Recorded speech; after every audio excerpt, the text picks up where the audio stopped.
we were using the point system at Conway, and so that dictated some things to us. Well, Mickey Wilson, the head coach of the Myrtle Beach Seahawks, has also been a part of this rivalry as a player and a coach. But he was a player for Conway, but he's the head coach of the Myrtle Beach Seahawks, and they lost the victory bell last year. He wants it back in his hometown. All right, let's send it down to the field now to Rodney Berry. He is with Athletic Director Anthony Carroll, and they are going to be presented a $500 check from the Conway Medical Center. Welcome to another Friday Night Rivals, sponsored by Conway Medical Center. We're here with Mr. Carroll, who is our Athletic Director. Thank you so much for hosting us, sir. Thank you. Glad you guys are here.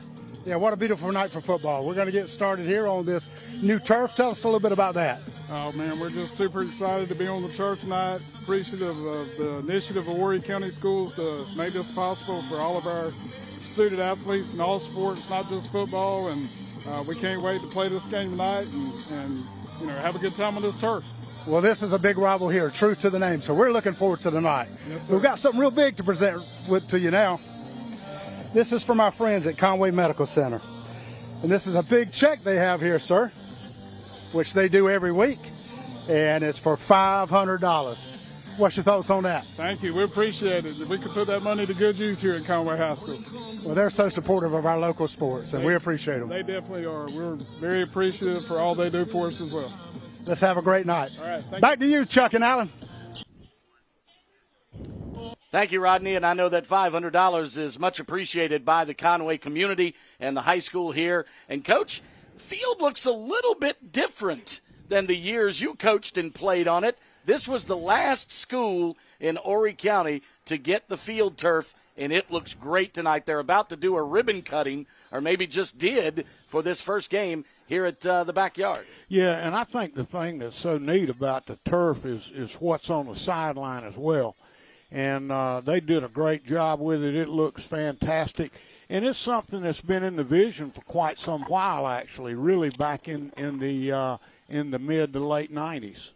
Well, the Conway Tigers come in, and you see the victory bell is sitting in the middle of the field right at the 50-yard line, and that's what has been kept these two programs so intertwined for all these years. But Mickey Wilson always loved hoarding it over the folks in his hometown, but they got a chance to win it back at Myrtle Beach last year, now trying to defend not only this new turf, but that bell.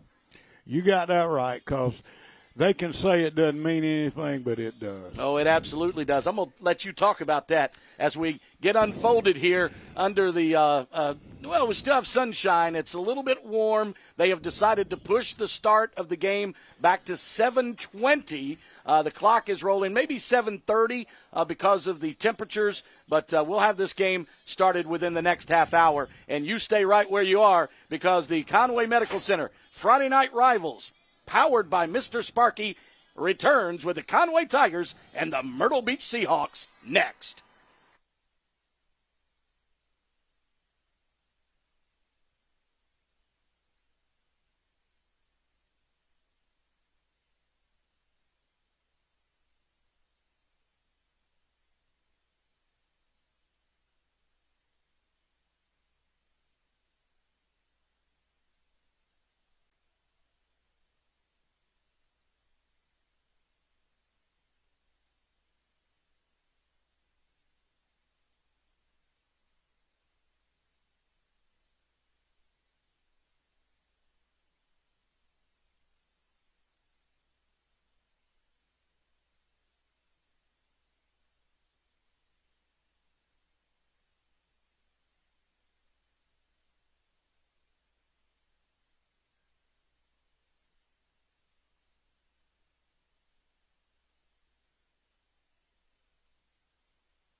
Back in Conway at the high school, and Coach, this stadium was dedicated many, many years ago, and I know that the folks have been very supportive of your program all these years, and you appreciate the folks that have given money, because this field or this stadium was basically privately funded.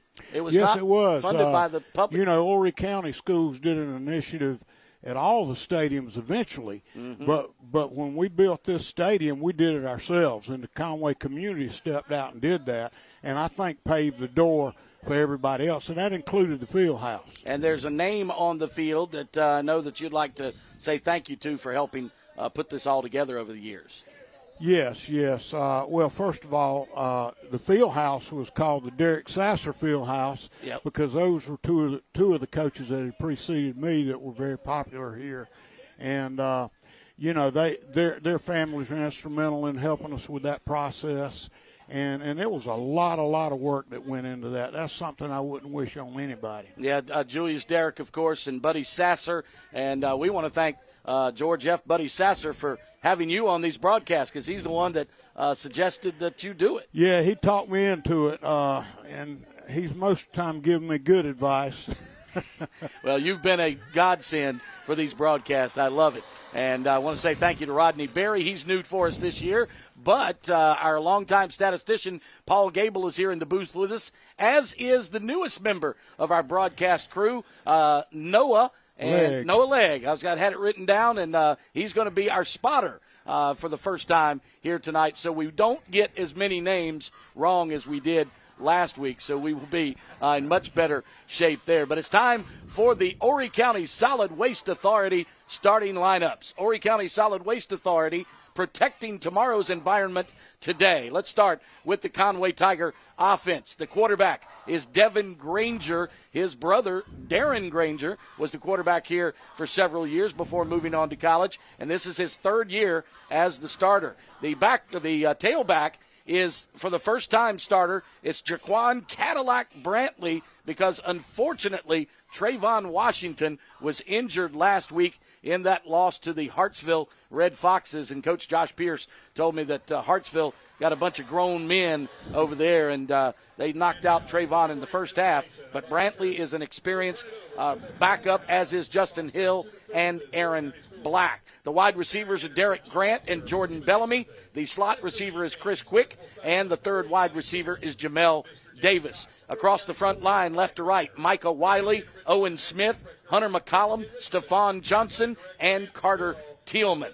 The Seahawks defense looks like this: Patrick St. John, Sincere Bellamy, Malachi Gathers, and Trace Bauer are your front four. They run the 4-3 defense. The three linebackers are Antonio Brown, Ricky Escobar, who Coach Mickey Wilson says is the quarterback of the defense. He makes this team go. He makes all the calls. Yeah, and he missed last year, Allen, with an ACL tear. So he started as a sophomore, did not get to play last year. So I think he's excited about getting back on the field this year. 5'10", 190-pound senior is the captain. Ashton Keith is the strong side linebacker. The right corner is Israel Brown. The left is Shaman Sutton. The strong safety is Onte Campbell, and the free safety is Matthew Campbell. Now on the other side, the Horry County Solid Waste Authority starting lineups for the Seahawks on offense. They'll start with Gibson Goodrow. He won the battle. It was a three-man battle in the preseason, Coach, and the junior came out on top winning it.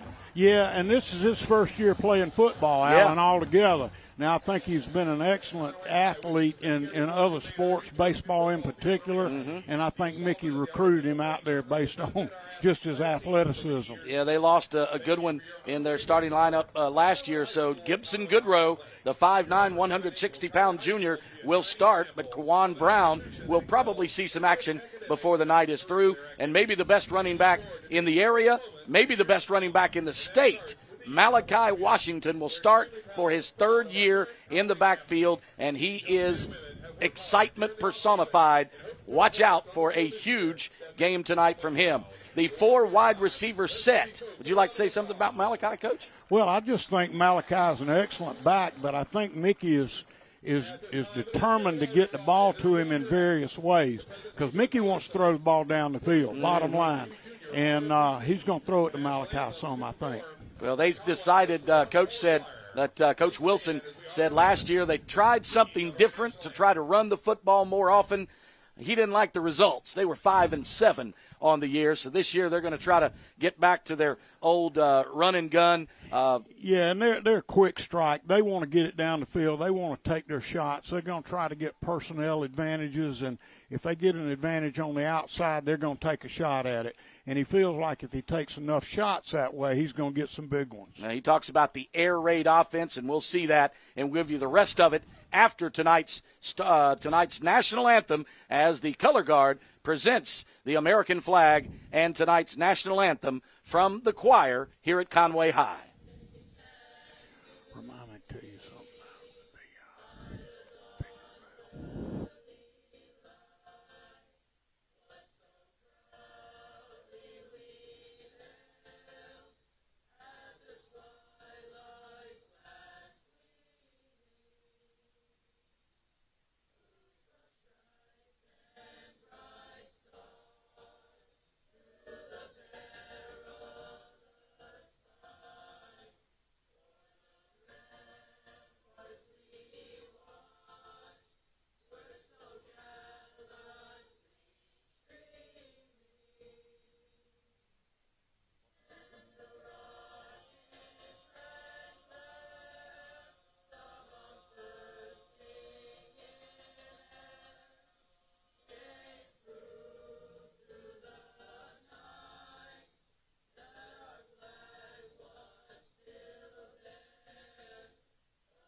Tonight's national anthem, and let's get back to the offensive starting lineups. The Horry County Solid Waste Authority starting lineups for the Myrtle Beach offense. The 4 wide receiver set will start with Ethan Stokes and Tyree Coffin. The slot receivers are John Simmons and Latrell Griffin.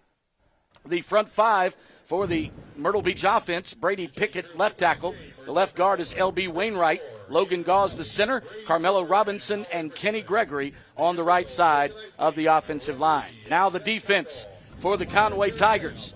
The rush end is Michael Hughes. He's 6 foot, 225 pounds, and a senior. He's a beast. He's been there many, many nights at that left end. The nose tackle is Lou August. The drop end is Josh Calvin. The corners are Jamel Davis and Tremaine Hunter. The strong safety is Cadillac Brantley. Justin Hill is the nickelback, and Noah Beese is the free safety. In the 3-3-5 defense, the linebackers on the weak side, Jaden Stubbs. The middle linebacker is Najir Green. He's a good one as well. And Freshly has been in this offensive lineup for a defensive lineup for the Conway Tigers for, it seems like, 2 decades. Moses Freshly is a senior tonight. Yeah, and their dad was on my team in my first year here. I suspected as much. Coach, they have removed the victory bell as we are getting ready to okay.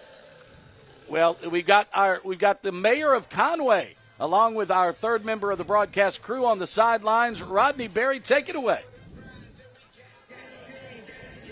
Chuck Allen, we're down here with the Honorable Mayor of Conway, Barbara Bellarmine. Such a pleasure to be here with you tonight, Mayor. Thank you so much. I'm delighted to be with you. Thank you. And what a celebration. We're walking on this. Doesn't this feel great? It feels wonderful. It feels like you're in your house shoes.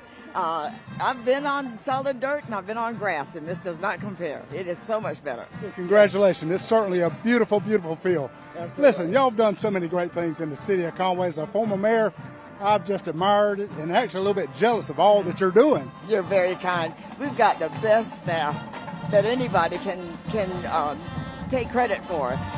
We've just got creatives who never knew that there was a box that they needed to climb out of. So the opportunities come, and we take advantage of it. Well, I appreciate your humbleness. And another little quick side note. I know you served as the president of the South Carolina Mayor Association, but wow, just recently you became president of the Municipal Association. That's a big deal. Well, thank you so much. I was elected in July, and it is a term that lasts for a year. And I'm so humbled to be the president. It's quite an honor. Yeah. Well, love the attitude and love that smile. Thank you so much. God bless you, and I'm so glad to be here with you this evening. Chuck and Allen, we're going back to you. Thank you, Rodney. And tell you what, Barbara Blaine Bellamy, my good friend Ashley Smith, and yours, who is, I call him Mr. Conway, he said that he and Miss Bellamy became allies many years ago, and he was on the city council for many years until he became the recreation director, and he is as big a fan as Miss Bellamy as there is in the city of Conway. No doubt, and I remember Ashley from days gone by, believe me. Yeah, well, Ashley is the voice of the Conway Tigers on radio, and we had a good visit with him just a little bit ago. But I was about to mention the Victory Bell.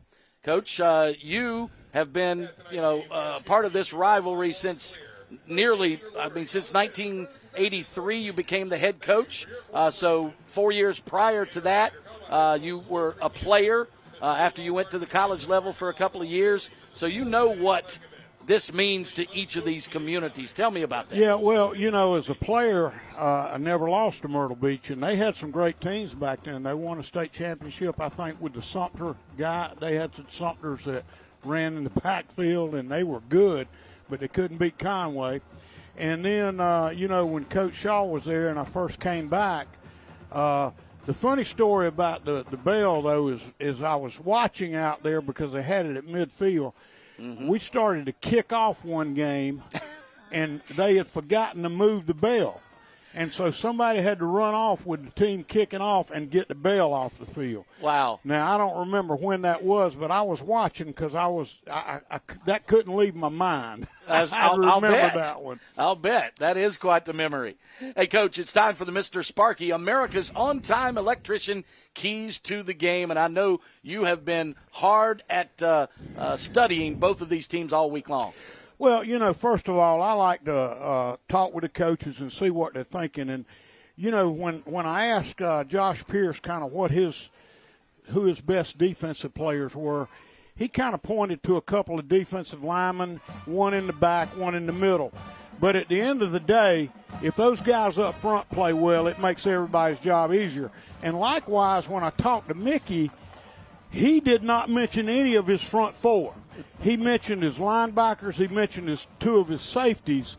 And so that was curious to me. So we'll see if that plays out to be anything, because obviously he felt that his better players were on the back end of his defense. And it depends on how well Conway runs the ball.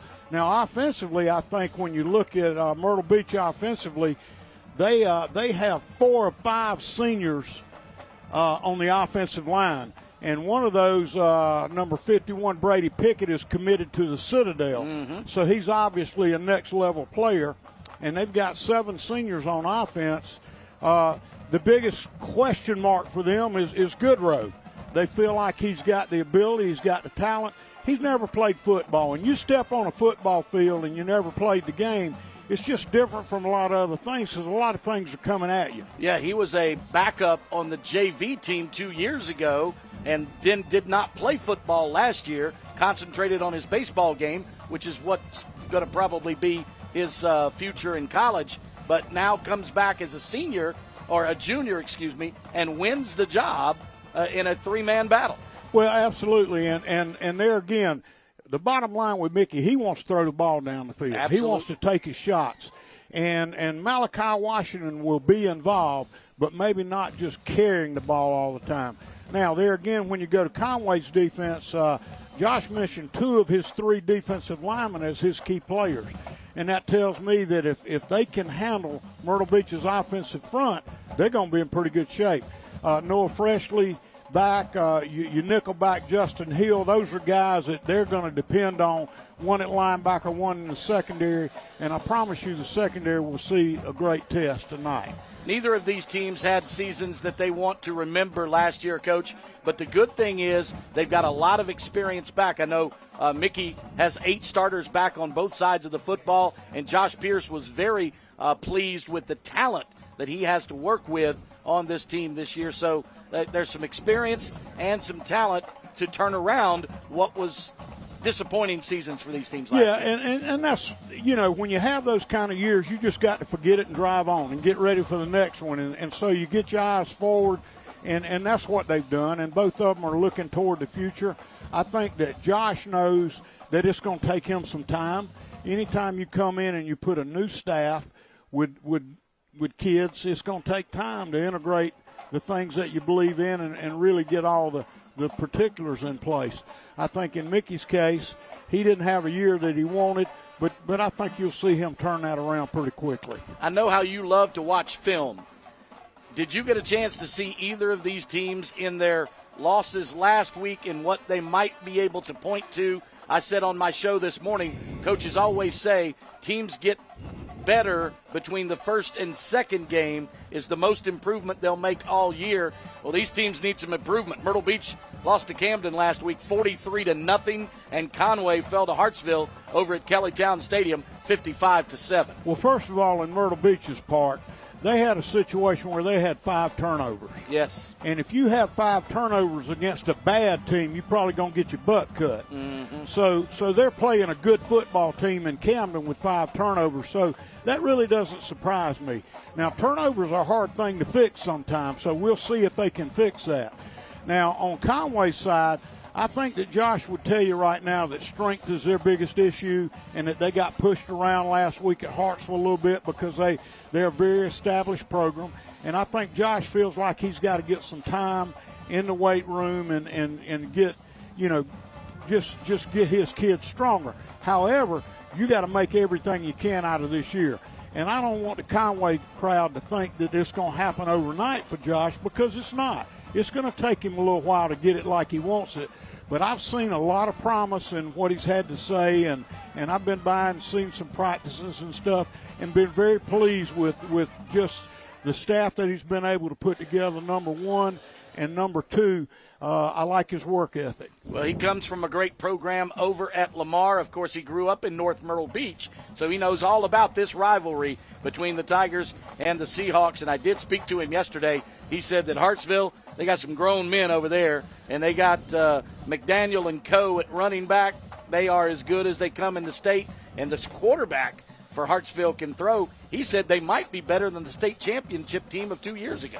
Yeah, I got to see that to believe it, because I saw that team 2 years ago. Woo. I coached against them. I was at South Florence at that time. Yeah. And I got to see that to believe it. So they can say that all they want. Well, listen, Coach Calabrese over at Hartsville was not happy with their results last year either.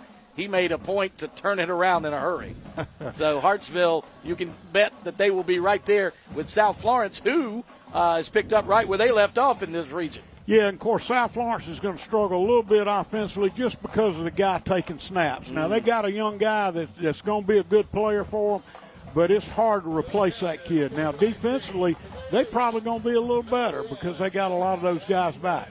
We got a few minutes left before kickoff. The teams are about to enter the field, Coach, but there is one more besides you coming back to this stadium for the first time. There's one more guy that's back to this stadium since he left and is now on the Myrtle Beach staff. Carlton Terry, who was the head coach here for the last 4 years, is now the running backs coach at Myrtle Beach. You can bet there's a little extra fire in his belly tonight. Well, I had a conversation with him just yesterday. Yeah. And I told him, I said, CT, this will be my first time going back to Conway for a game. I've called a Conway game at another venue, but my first time coming back to the backyard.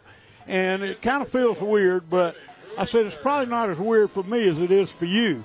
And he said, no, Coach, I'm fine. I said, bull. Yeah, I called bull right on that one.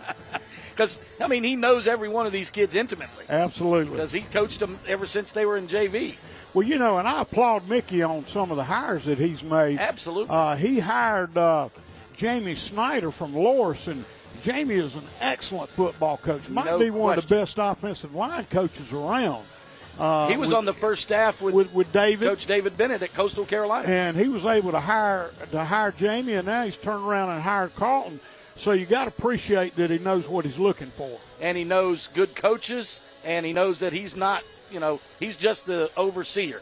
He's the guy that lets them do their jobs. Well, for the most part, but, every head coach is going to have his hand in on certain aspects of it, and certainly Mickey's done that. Well, he's going to try again to throw the football all over the yard tonight, and he even mentioned Malachi Washington has become quite the receiver out of the backfield. Yeah, and I can tell you that is something that'll give you headaches all day long from a defensive coordinator standpoint, because it's really hard to account for that guy. You got to make a decision, are we going to rush him or are we going to cover him? And the bottom line on that is, with a young quarterback like Goodrow, you hope you can take your shots and be able to surprise him at times with the blitz, but then back out sometimes and play coverage. So I think you're going to see Andrucci, who is an excellent defensive coordinator, Kelly Andrucci. Yeah. You're going to see him take his chances going after the football and trying to put pressure on Goodrow. Yeah, he was not on the staff at Conway last year. He had been on the staff even since you were coach, right? Well, he played for me in the 80s. He and Carlton were teammates at Conway High School. And Carlton went and played at Western Carolina, and Kelly went and played at PC. And then I hired both of them when they got out of college and came back home. So they both had been on this staff a long time. Kelly decided to get back in it, and I'm glad that he did. I think it's good for Conway football. So there's going to be some And by the way, you do know that Mickey is married to Kelly's sister. Oh, my goodness. So the years that Myrtle Beach beat us, I suspected that Kelly gave information up on us. Here come the Seahawks. I'm just kidding on that one. Yes, Kelly. I got to qualify that one. Kelly is a Conway Tiger through and through. Ain't no can doubt. bet on that. So, and now that Mickey has made the full move to Myrtle Beach, there was some speculation that he might be the one to take over this program when Carlton left, but Mickey said, no. I built me a house in Myrtle Beach. I am a Seahawk to the bone from here on out. Yeah, and Mickey is closer to retirement than he is to moving.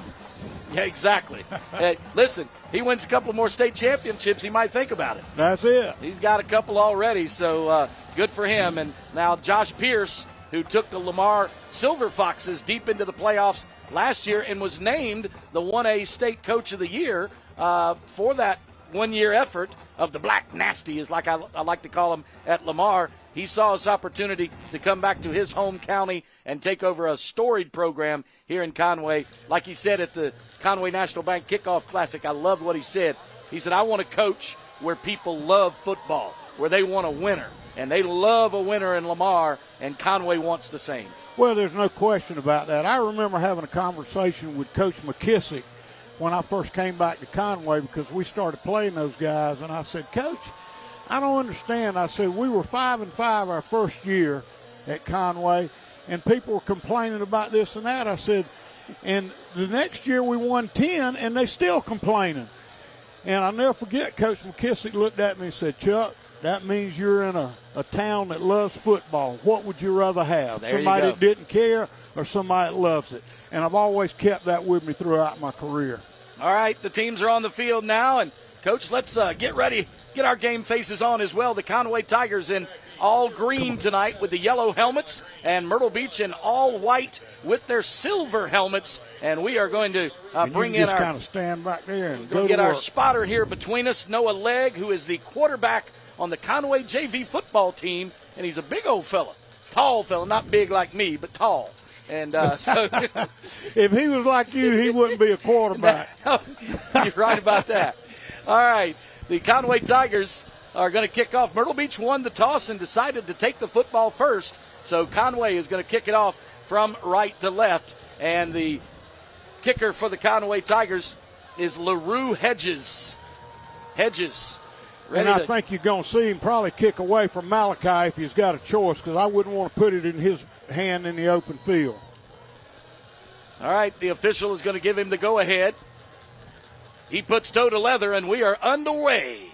It's going to be a short kick. It's going to be returned for the Myrtle Beach Seahawks by Tanner Gaddy.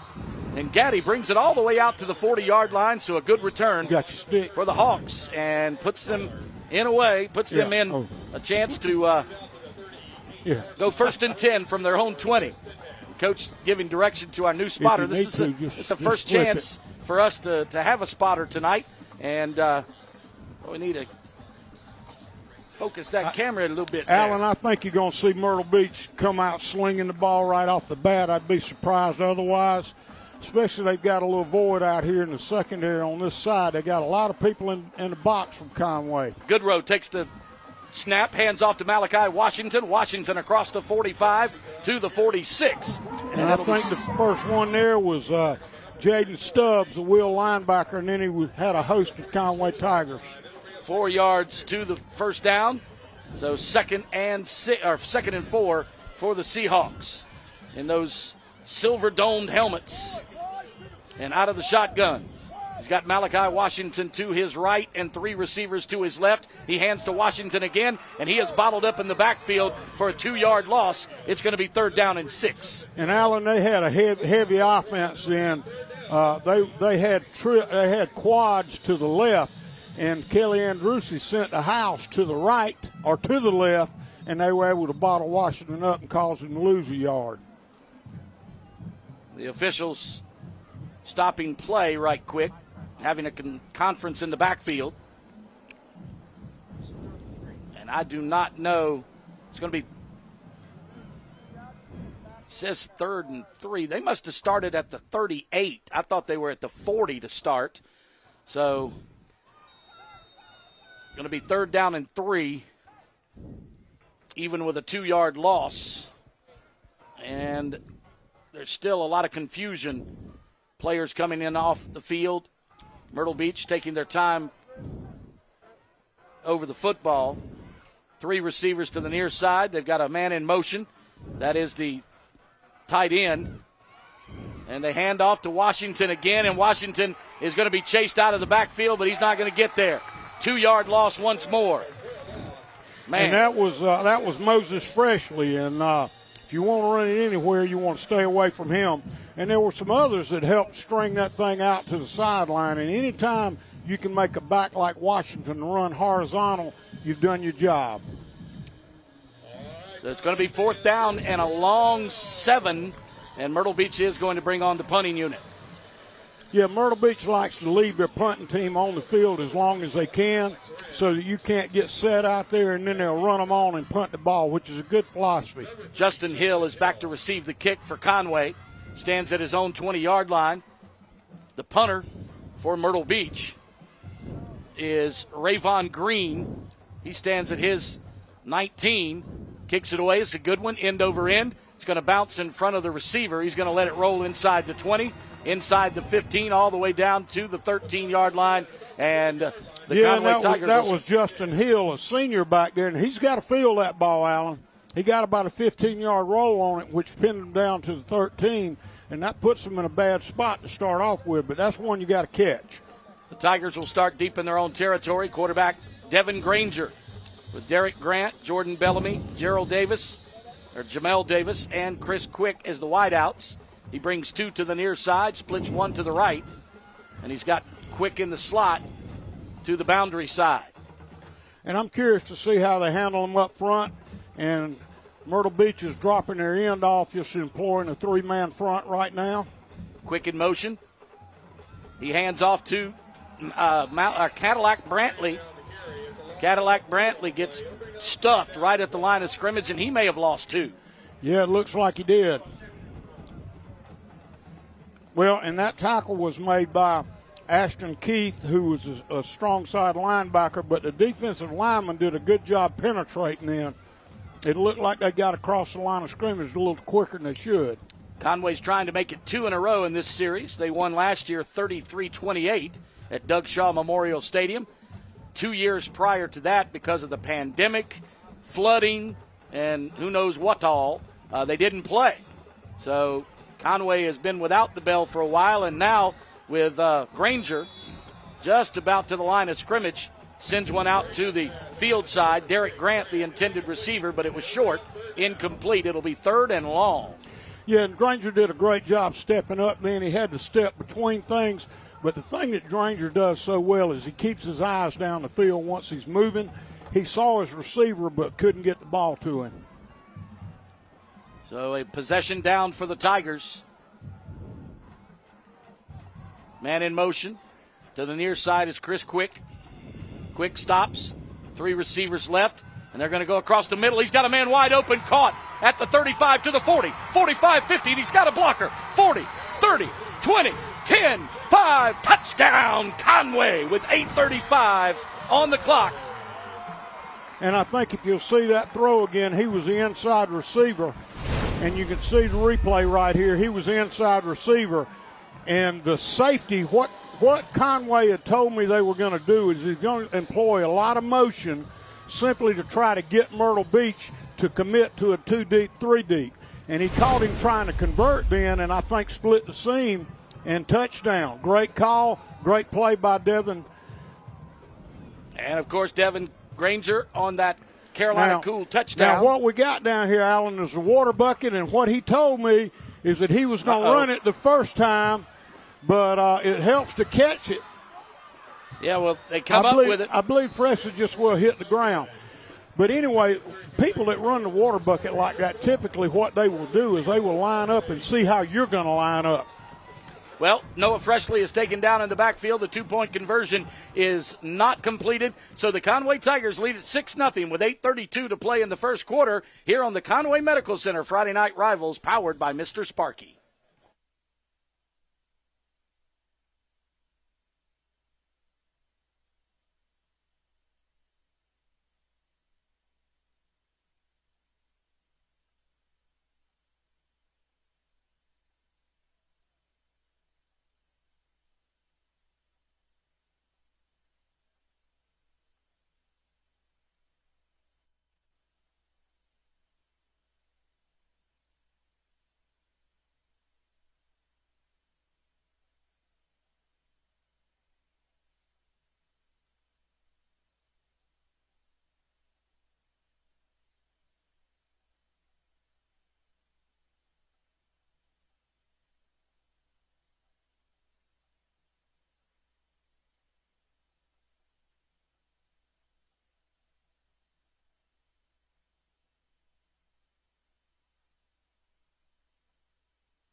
He didn't take it to the house, Alan, but he sure had an opportunity, and Conway ends up being with their back to their goal line now because of a breakdown, I think, on kickoff coverage. I believe that was Malachi Washington on the return into Conway territory at the 42-yard line.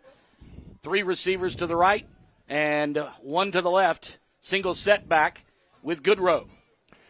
And, of course, he's doing a lot of checking. He wants to know what kind of coverage they've got. He wants to particularly know what the outside linebackers are doing. Well, he's got single coverage on all the receivers to the right side, but for the 5th straight time, Malachi Washington gets the call on the handoff, and he takes it for almost a first down to the 32. May have gotten enough. Yeah, I think he did. And, of course, we know Washington is going to be a key here. And yet, sometimes when a coach puts in the paper that he wants to throw the football, he means exactly the opposite. So we'll see. It's a Myrtle Beach Hyundai first down for the Seahawks at the 32-yard line.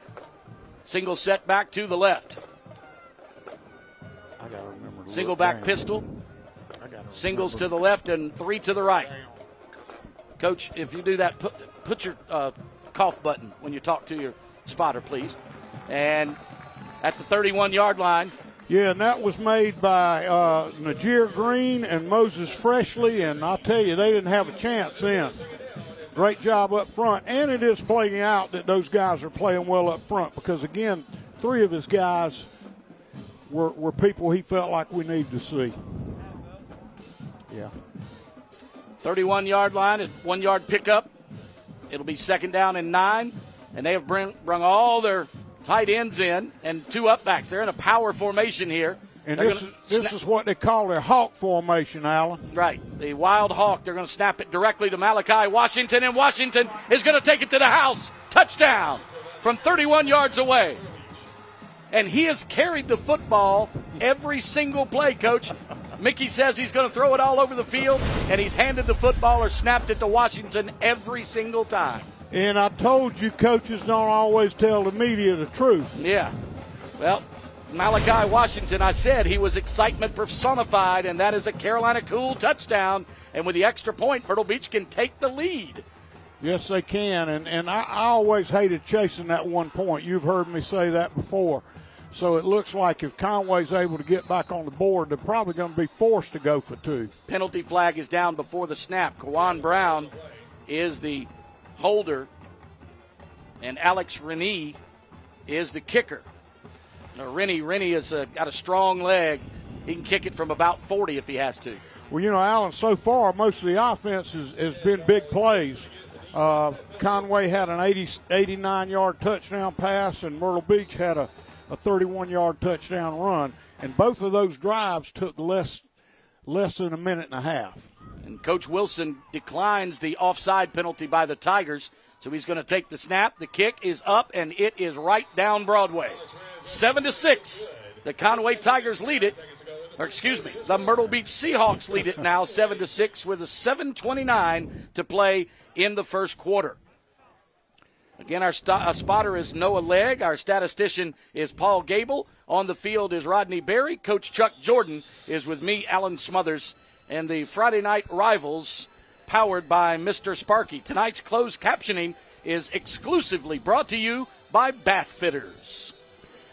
And, Alan, I tell you got to be impressed by the scoreboard, because when we got here, they were still working on it. I know. And they got it up and rolling. Yep, they were still putting ads on the scoreboard and getting it worked, so good for them. Now Myrtle Beach is going to kick off for the second time tonight, from the first time tonight. And they received the opening kickoff. Had to give it up to the Conway Tigers. The Tigers proceeded to march downfield in less than 2 minutes for a touchdown, and Myrtle Beach answered in less time than that. Yeah, Conway took. We need to take time out right here since there's a timeout on the field, and Myrtle Beach will be kicking off with a 1-point lead when we return to the Friday Night Rivals. Conway Medical Center's Friday Night Rivals, presented by Mr. Sparky.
It's 7:29 to play in the first quarter. The Seahawks 7-6 in front, and they'll kick off from left to right. And, Alan, we've had a bunch of fireworks already. Oh, wow. Malachi Washington has been a one-man highlight reel himself. And here's the kickoff on the left hash, and they're going to go high and deep with it. It's going to be caught by Chris Quick. Quick to the 15, 20, 25, 30. Caught from behind, and then a host of Seahawks gang tackle him at the 37, but he still picked up an extra 5 yards after the initial contact. Now, Josh told me earlier he wants to try to use his quick stuff and just be able to define what kind of coverage they're going to be in. And I think you're going to see them use some motions, just try to make a determination. 7-6. Score with wideouts to the right, two of them. And 2 more to the left. Ball on the left hash. Quarterback for the Tigers, DeJuan Granger. Make that Devin Granger. Devin fires out into the field side, almost intercepted. Great diving catch by Ontae Campbell. And we got a flag on the field. I think you're going to see where they roughed the passer. Yeah, yep. He got that ball out and got hit in the mouth pretty proper. Ontae Campbell was the man who missed the tackle on the touchdown catch for Conway, and that time he almost picked off that pass, but it would have been nullified anyway. It would have been nullified, but it would have been a heartbreaker to pick it off. Let's see. I didn't know if we could see that again. I want to see how late he was hit because I didn't notice it being that late. I didn't either. It looked like he was right in his face as he let go of the football. Yeah, that's what I thought. But there again, you take it. May have been a blow to the head, though, too, Coach. He had his hands up high and into the face mask. Twins right and left. Ball in the middle of the field this time, and now they look to the sideline. You know, Myrtle Beach is playing more cover 2 since they got burned over the top on that last one. They had rotated to 3, and that's where they burned them in the seam. All right, there's got an a lead option. And the pitch to the tailback, Justin Hill, and he carries to the 42 of Myrtle Beach. And that tackle was made by Ricky Escobar, and he's a young man that didn't get to play last year, but is his leader on defense. That was on the Myrtle Beach Hyundai first down. Big pickup for 7 yards. It'll be 2nd and 3. Ball at the 42-yard line, and they're going to split trifecta of receivers to the right, single to the left. That's Derek Grant, the tailback, Cadillac Brantley. They got Myrtle Beach Actually, into it's a Justin cover Hill. 3. Hill is going to carry it himself across the 35 for another Myrtle Beach Hyundai first down, and that is 2 strong rushes by Justin Hill.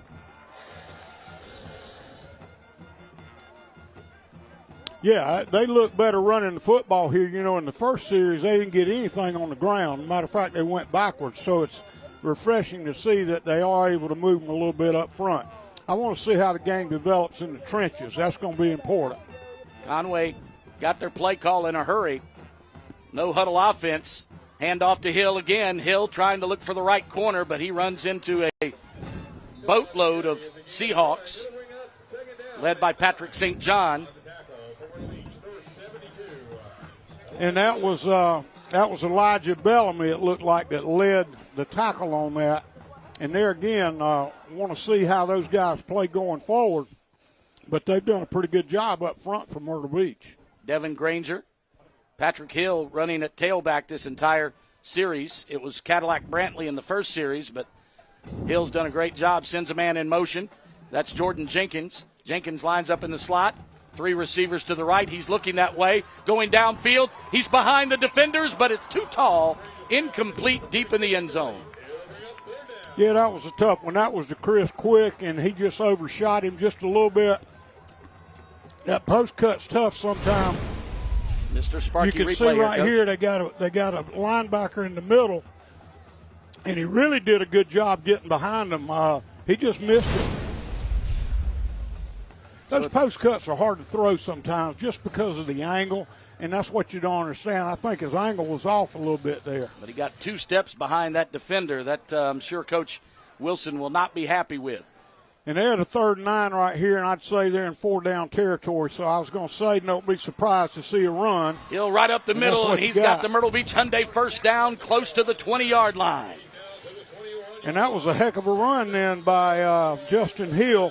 The tackle was made by both Tyreek Hanna and Ricky Escobar, and we keep calling Escobar's name. Yeah, he's the captain of that defense. And, Coach, I'm impressed the way both teams are running between the tackles. Well, they're both moving the ball very effectively. It looks like an offensive showdown for sure.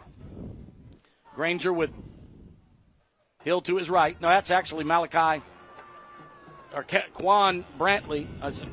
We had Washingtons on both sides, but unfortunately Trayvon got injured last week, so Cadillac Brantley is now in the ball game for Conway, the 5'10", 175-pound senior. He's to the left of him. Here's the read option. Quarterback keeps it and carries to about the 13-yard line to make that 17-yard line, so it's about a 4-yard pickup. Yeah, and I thought Devin did a great job getting what he did then because they really didn't have anything on the outside. I thought they played the option fairly well, took it away, the pitch away. but he cut it up and got some positive yardage. That tackle was made by Ashton Keith. 2nd down and 6 from the 17-yard line. Devin Granger out of the one-back pistol, looking in the end zone. Got a man, touchdown, Conway. And he threaded the needle right there, Coach, to Derek Grant for the Carolina Cool touchdown. Yeah, he threaded the needle. That was a big-time throw then, and I thought Devin did a good job of getting the ball out of his hand because he's got a little bit of pressure. You see that Mike linebacker ran through, and he just got hit in the mouth on that last series, so it takes some guts to sit in there and make that throw.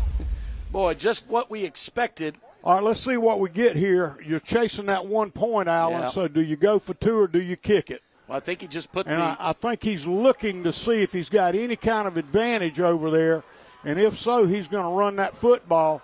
Otherwise, line it up, kick it. Freshly is the one they snap it to again, and it's taken from him by Patrick Hill, and he improvises for the 2-point conversion. Well, I'll tell you what, Allen, I ain't real smart, but Freshly wouldn't be taking any more snaps for me. Yeah, he's... Because my man has dropped 2 that have been right through his hands. Yeah, a little fumbleitis. Yeah, I daggone.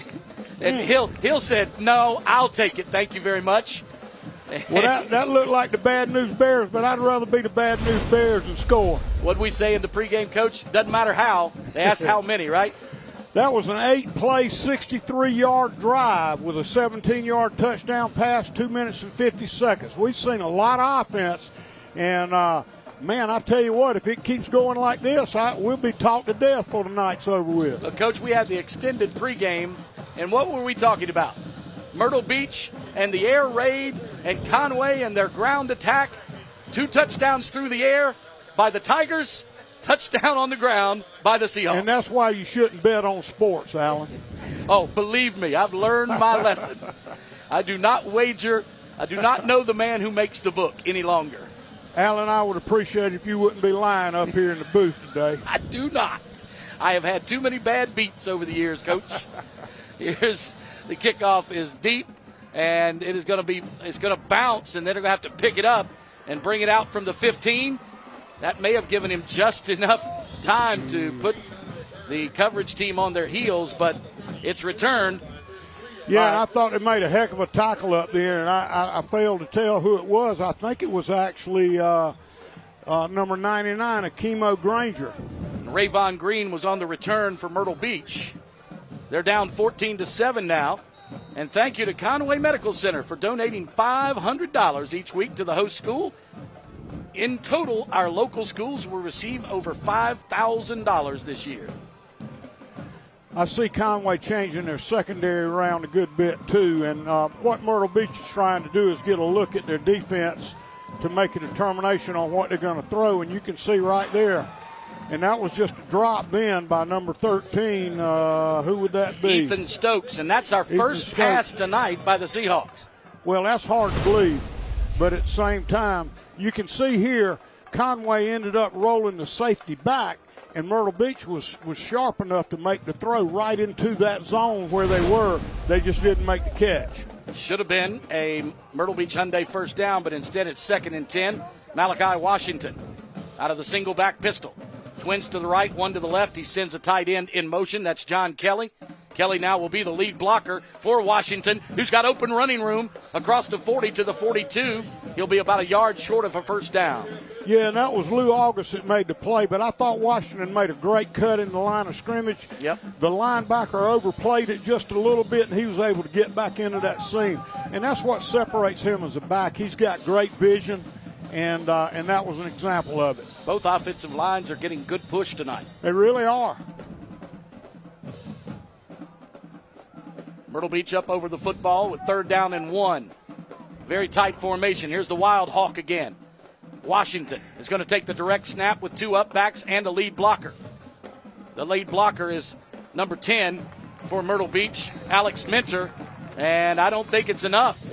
And I'll promise you, Mickey's brother-in-law, Kelly Andrucci, has seen the Hawk and studied the Hawk. And if anybody knows what the tendencies are, Kelly does. That tackle then was made from the nickel, Justin Hill, and also from the outside linebacker, Makey Vereen. It's going to be 4th and 1, and Coach Wilson's thinking about it here. Coach, what would you do? I'd punt the fool out of it. I think Coach heard you. Coach heard you. So it's yes, sir. 4th and 1 from the 42. And back to receive it is Justin Hill for Conway. Here comes the rush. Didn't get there quite enough, and Hill lets it roll again, and this time it's going to roll all the way down to the 10. I'm going to find me somebody that's going to catch that ball because I'm sorry, Conway has already lost about 25 yards just on the roll. It rolled to the and 13. You have got to get over there and fair catch those balls. And fair catch is a matter of having the confidence to do it. That's the bottom line. Yeah, you're doing a good job there, young man, helping Coach flip his spotter board. Yeah, he remembers. He's wiping my nose, everything for me. I appreciate it. Yeah, we got us a new wrinkle here as Conway's going to take it over deep in their own territory again. But last time from the 13, they marched it right down the field through the air. And, of course, they're starting out at the 10 here. That's a long way to go against a pretty decent defense. They stay safe by handing it between the tackles to Cadillac Brantley. Brantley carries for about 2, maybe 3. We'll call it 2nd down 7. And, Alan, you called it because they had some push in the line of scrimmage then. The tackle was Ricky Escobar. But if you can make that Mike linebacker make that tackle 5 yards deep, you're doing something well up front. That means you're getting some push on the DL. Twins to the boundary. Now make it 3. Make it twins to the trips now to the wide side of the field. Myrtle Beach rolled up into a cover 3 when they got that motion in, so don't be surprised to see them try to catch that vert route again, that inside vert route. That's what they scored on last time. Single back pistol. The running back, it's going to be picked off.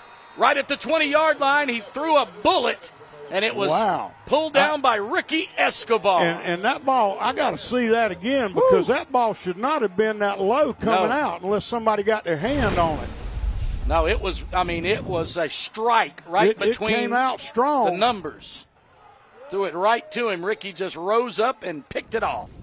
That was strictly a pick. I tell you what, that was strong. That was really, really strong there. So Myrtle Beach is set up in great field position now at the Conway 20, and the Tigers are going to call timeout. And I can see why Coach Wilson was so excited to get Escobar back. Yes, indeed. He has been a catalyst, making several tackles, and he gets the first turnover of the night. That's the first turnover we've seen this year, Coach.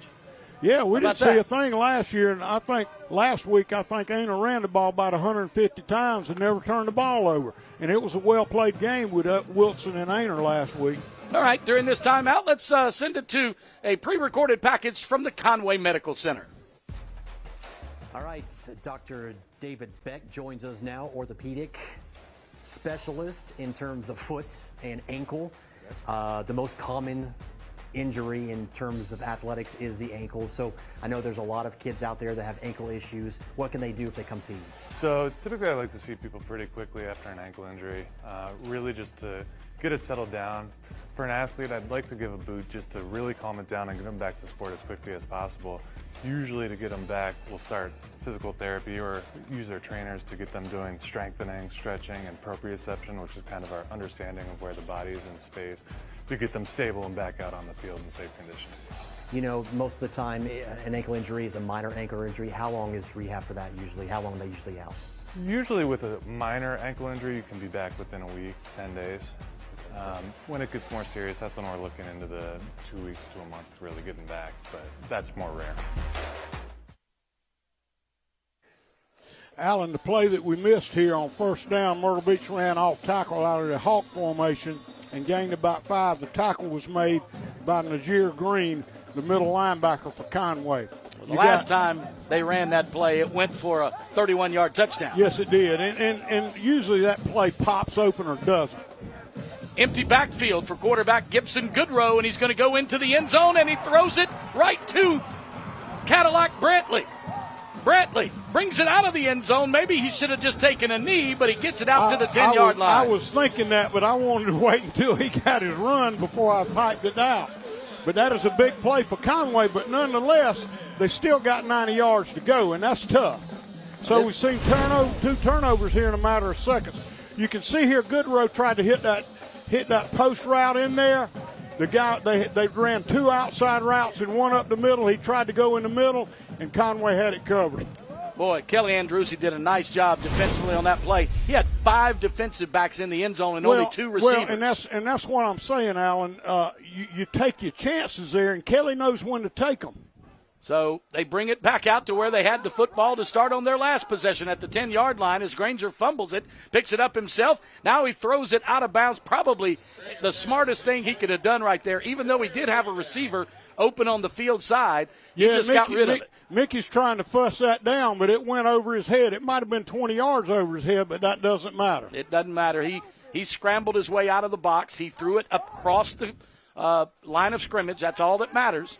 Doesn't matter if you throw it 3 rows up in the stands, as long as you get out of the tackle box and you throw it across the line of scrimmage. I love to see these coaches dancing around and fussing, particularly since I never did that. No, never saw you once say a word or on the field. I often say Coach Wilson spends as much time on the field as his quarterback, but he was out there that time and may have had a bit of a beef. And Alan, they're going to be in a bad down right here. They got 3rd and about 8, and that is a tough call to make when you're pinned down back here. I think what you're going to look at is you're going to see them put the ball in Granger's hand and let him make a decision with a quick throw or get down the field and get what he can. We'll see. We're inside a minute to play in the first quarter. Conway holds a 14-7 lead. They have the football. They send twin receivers to the right side and 1 to the left. They put Derek Grant in motion. Grant lines up in the slot now. Looking to the left. He's flushed out of the pocket. He's going to just run it out of bounds. Tell you what, Devin Granger has really learned to play the quarterback position. He said 2 years ago when he was a starter as a sophomore coach, when players would get in his face, he would get spooked, so to speak, and take off running. But this time he's staying in the pocket. He did get flushed that time, but instead of trying to force something, he just stepped out of bounds. Yeah, there's a fine line in there, getting out of there and sitting tight and waiting for things to develop. A lot of it has to do with coverage. 4th down, and now no, they're going quick kick it out of there. Okay, yeah, that's Granger, and he only gets it about 20 yards downfield, but at least it gets out of the shadow of his own goalpost. Well, there's a lot of considerations there. People say, well, how does that happen, or why does that happen? Why are you doing that? Well, in this situation, obviously, you can say, well, he only kicked it for 10 yards. Well, it's better than getting it blocked back into your face. And evidently he doesn't feel comfortable with their punting game at this point, and that's what you see. And the punter would have lined up deep in his own end zone as well. Right, exactly. So you just get it out of there, out to the 33-yard line. 1st and 10 for Myrtle Beach. Well, Washington. Myrtle Beach has had the luxury of playing on Conway's end of the field for about the whole part of this quarter. That carry then was by Washington, and Najir Green made the play. And, of course, both Mike linebackers are very active in this game so far, which means the game's being played between the tackles a good bit. Another Myrtle Beach Hyundai 1st down. And they're going to hand off to Malachi Washington again. Myrtle Beach has thrown 1 pass here in the first quarter, and it's every other single play has been Malachi Washington. Yeah, and I thought Moses Freshman came up and made a big play then because he was just about to turn the corner, but Moses did a good job. So 2nd down 3 on the 7-yard pickup for Washington. Goodrow goes up to the line of scrimmage, and no huddle offense to call the play. Lets the offensive line know what the snap count is. And this is a good down because they can throw it in the end zone. If they don't like it, no, he's going to get it with Washington. Malachi takes it deep into the teeth of the defense and all the way down to the 2, maybe 1 yard line. They're going to say the 3 yard line, so it'll be 1st and goal after the Myrtle Beach Hyundai 1st down. And they're going to get Myrtle Beach with make that Conway with too many players on the field. They had a quick snap. Doesn't matter. They're going to go ahead and take that play because I think he got in the end zone. No, they're not throwing the hands up yet. Well, if they're not, they're going to take the down. The officials are conferring. They're going to look and see if he didn't score, I think they'll take the. I don't know. That's a tough They're call. marking it down outside the goal line. Yeah, I think I'd take it right there. Might as but well. That'd be Myrtle Second down. Beach's call. Well, you're looking at 2nd and 1.5. Yeah. or second and 6 inches, 6 inches, or yeah. first and 1.5. And down there, snaps are snaps. I believe I'd take it. Yeah, Coach Wilson was confronted by the lead official, and I think he's going to do exactly what you suggest, Coach. They're going to take the That's why penalty. I say I would take the penalty simply because I'd rather have an extra snap another 2 foot from the goal line. Okay, and I think that's what Mickey's thinking, so I'd take it. First and goal from the 1.5. First and goal. Malachi Washington with Goodrow at quarterback. He snaps it to Goodrow, hands to Washington. Washington gets to the goal line and spins his way into the house. And that'll, short of an extra point, tie this football game on the final play of the first quarter. And I tell you what, it's been an exciting first quarter, hasn't it, Alan? And who made the tackle there for Conway? You know, it's irrelevant. That was actually Najir Green again from middle linebacker position, but it's irrelevant because he's already in the end zone.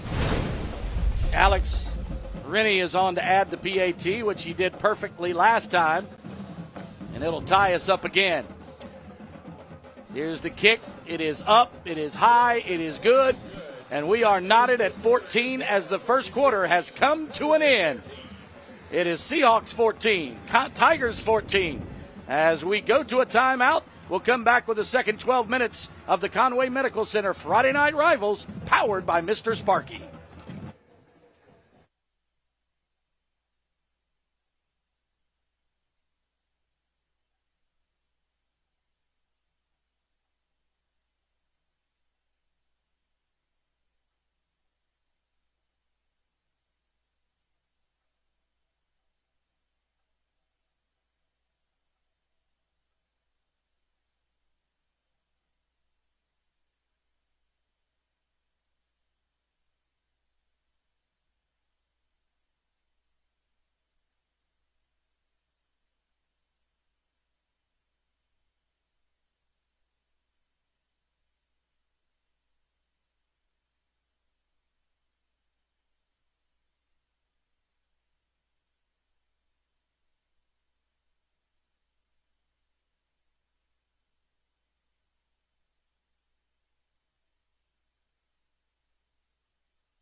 You know, Alan, looking at these first quarter stats, I think I'm looking at the wrong teams. Yeah. Myrtle Beach has 91 yards rushing, and they're 0 for 2 throwing the football. Mm-hmm. Conway has 32 yards rushing, and they're 2 for 6 throwing the ball for 106 yards and 2 touchdown passes. Rennie kicks it out of bounds. That's going to bring it to the 35. So, yes, the Conway Tigers will have it. They've scored 2 touchdowns through the air, as Coach said, and the Seahawks have scored twice on the ground.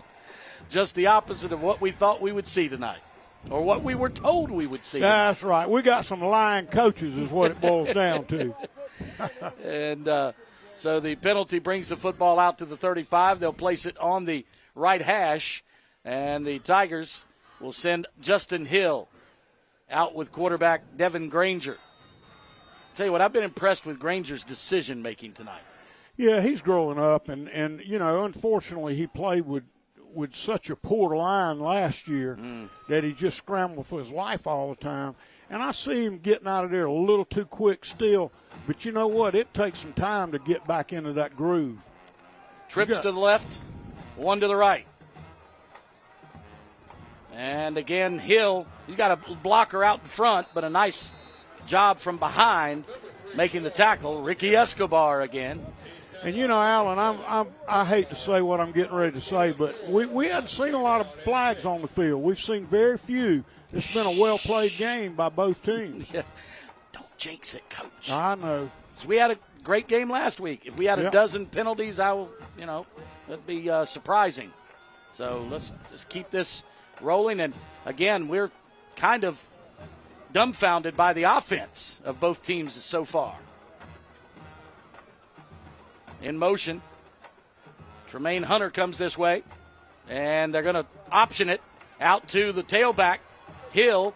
Hill is going to shake and bake his way across the 45 for a Myrtle Beach Hyundai first down. Yes, he did get it, and that was Sincere Bellamy, that was Elijah Williams on the tackle then. And CMC replay. Here where you see on the replay, it was just an option out there. He pitched it out. And I thought Hill did a good job juking and jiving and getting what he could.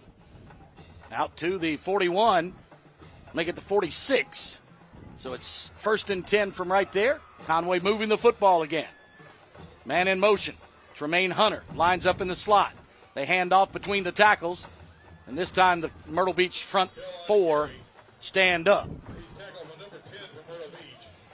And that tackle was made by Antonio Brown. And, again, their linebackers are seeing a lot of action, which tells you that the defensive line is playing fairly well. All right, Conway on the short gain makes it 2nd and 1. Hey, want to welcome into our booth tonight the newly elected Conway City Councilman Autry Benton, and met him a couple of weeks ago. Just a genuine and interesting young man that just wants to do what's well. Oh, no, the ball's knocked out. Conway. They tried to get it back. It was fumbled after the punch out. If Conway gets this ball back, it's first down. But it's going to be Patrick St. John who comes out of the scrum with it. And the first man to get there did a great job. I want you to see where Devin's got the ball right here. Punched it out. That was Antonio Brown. And that was a great job defensively, just getting his hands in there and punching that ball out. But he's got to secure that ball once you pull it down and go to run. 2nd turnover tonight by the Conway Tigers. And that's been the difference. That's the only difference that we've seen. And it's deep into Tiger territory again. And, you know, Myrtle Beach hadn't had to do much with their drives, Alan. Myrtle Beach calls timeout. Seahawks. And I want to mention Autry Benton again. He was on one of the River Talk episodes that I was on a few weeks ago with good folks at Lucky Dog Television Productions and HTC and CW21. You can see that each weekday morning at 6 a.m. and then do what I do, tape it or DVR it and watch it later in the day, which I do every day. And Autry Benton, again, such a sincere young man that just wants to do what's best for the Conway community. He's run twice. He didn't win the first time, but he was still so convicted to be a member of this community and help out. He ran a second time and got the votes. And so congratulations, Autry, and welcome to all your family here to Conway tonight. Well, and I can say in sincerity how fine of a family that is. Autry's granddad, Keith, probably did more for this facility here at Conway High School than any other single individual. Good for him. And so welcome, Autry, and all your family. He said, our director said, there's too many to mention. So I'd like to do that, but maybe at halftime we'll get the list of them and give everybody props for supporting the Conway Tigers tonight. Myrtle Beach has the football deep in Tiger territory, 1st and 10 at the 25-yard line. So Myrtle Beach trying to take their 2nd lead of this ball game. They were up 14-6. And they've been the recipient of some great field position the entire time. Actually, they were up 7-6. And they really hadn't had to work for it. And Goodrow hands off to Malachi Washington. And, Coach, I don't know. I hesitate to say it, but it's obvious to this point that with the young quarterback Coach Wilson may not be completely comfortable with letting him throw the football around the field. I guarantee you that's the case. And, of course, that play was made by Stubbs, 44. He's been really involved the whole game. 4-yard pickup, 2nd down, 6. Myrtle Beach checking the defense. I wouldn't be surprised to see the ball come out of his hands here. Ball at 21. Just because of it, he's checking the coverage. Nope. They give it to Malachi between the tackles again, this time off tackle right. And we get Noah Freshley's name again. Noah has made a bunch of tackles already. Yeah, he's everywhere on that right side of the defense. So it's 3rd down and 1. 5-yard pickup on that play by Washington. Boy, he's going to be sore tomorrow, Coach. Well, he's used to it, Alan. He carried the ball like this last year the entire season. And we've got another timeout, this time by the Conway Tigers. And we'll take timeout right here. When we come back, the Seahawks are threatening in the red zone. Back for more of the Conway Medical Center Friday Night Rivals presented by Mr. Sparky.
Back here at the backyard at Conway as the Tigers, with their backs against the goal line, inside the 20 at the 16-yard line for the Seahawks. It's 3rd down and 1, so a big play for. Yeah, and you know, Alan, the last time Conway found themselves in this situation, they were able to pick the ball off in the end zone. I don't think they're going to get that opportunity this time because I believe Myrtle Beach is in the Hawk formation. They're going to try to stick it in from there. Malachi's going to take the direct snap. He's got 2 lead blockers.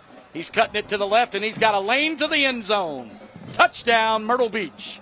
2nd time out of that formation, a Carolina Cool TD. And all they did, if they'll show it again, they blocked down and kicked out off the edge right here, and somebody lost the edge. They didn't get there with the backside, and it was a good alley for Washington to run. And when you have his speed, you can get to that alley. That was a good angle. He got a good block on the inside, and it was straight to the corner of the end zone on that CMC replay. So 20-14, Myrtle Beach is retaking the lead again. They were up 7-6, then 14-6. They were tied at 14 apiece, and now Myrtle Beach has the lead at 20-14, pending the extra point. That series was a 3-play, 25-yard drive and 16-yard touchdown. 8:44 to go in the first half. And, you know, we haven't seen any long, drawn-out series. Most of the scoring has been on 2- and 3-play drives, which is odd. We've got a 10-yard penalty. So did they take the score off the board? I did. They did. I missed that. That was a penalty on that touchdown run. So take the 6 points off the board and make it 3rd down and 1 again. They called the penalty 10 yards downfield, so it's the same play that they've got again, and they run the same play. This time it doesn't put 6 on the board, but it is a Myrtle Beach Hyundai first down at the 11. Tackle made by Jamel Davis, the corner. He came up and put a pretty good lick on Washington, but nonetheless, I think he got the first down anyway. It's real close, hard to tell. Whew. You can see Myrtle Beach exchanging formation positions, and what they're doing, they're rolling in that hawk formation with their big heavies. They'll get them out and then spread it out with the rest of them, and that's what they're doing here, spreading the field. 1st and 10 from the 11, so they can pick up a first down without scoring a touchdown, but that would be surprising. They hand off to Goodman I'll make that Washington again. Washington changes directions at the 5-yard line and takes it into the left corner of the end zone for this time a Carolina Cool touchdown, and that's cool. Yeah, and it'd be interesting to know what his yardage was. You can see right here how he cuts back, and that's what makes him so dangerous. A good cutback player typically has excellent speed, and that fits the bill for Washington. Washington is building that confidence, too, and we talked about it in the pregame, how he has built his body up. He's been in the weight room consistently, and he's built that upper body strength where sometimes he's the man laying the lick instead of the other way around. Yeah, and he's a small player, but you can tell he runs with a lot of authority. He is confident in taking a lick and keep on ticking. And the kick is up and good by Green, and that makes it a Rennie is 1 point. Perfect. A one-touchdown game, a one-score game. He is perfect on the extra points with 8:10 to go, and we apologize for missing the penalty on that touchdown run, but it doesn't matter. 2 plays later, they get it in the end zone. That was a 4-play, 25-yard drive, 11-yard TD run. Let's go down to the field to the third member of our broadcast team. Rodney Berry is with the assistant principal of the Conway Tigers. Hey, guys, what an interesting personality I have here and a lot of fun, but quite a story. This assistant principal, Shemay Johnson, who went here in high school and was a star athlete basketball. How rewarding is it to come back and serve these students? Oh, it's so rewarding. 18 years ago when I started my career in teaching, I decided to come back home. I've touched a lot of lives, made difference, and I want to continue to do that in the Conway High School family. Outstanding.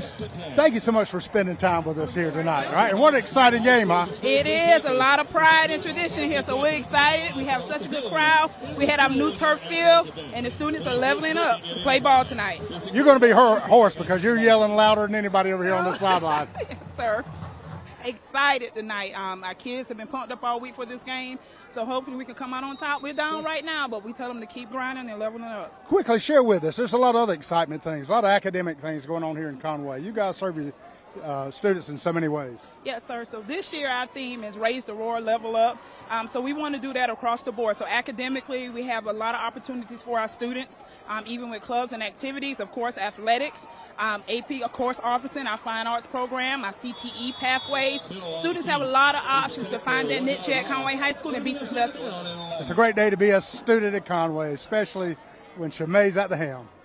Yes, sir. Dr. McKisk, our principal, is very competitive and loves to compete and always celebrating our students for all their successes. Thank you for your time. You're quite welcome. Thank you for joining us tonight. Back with you guys. Thanks.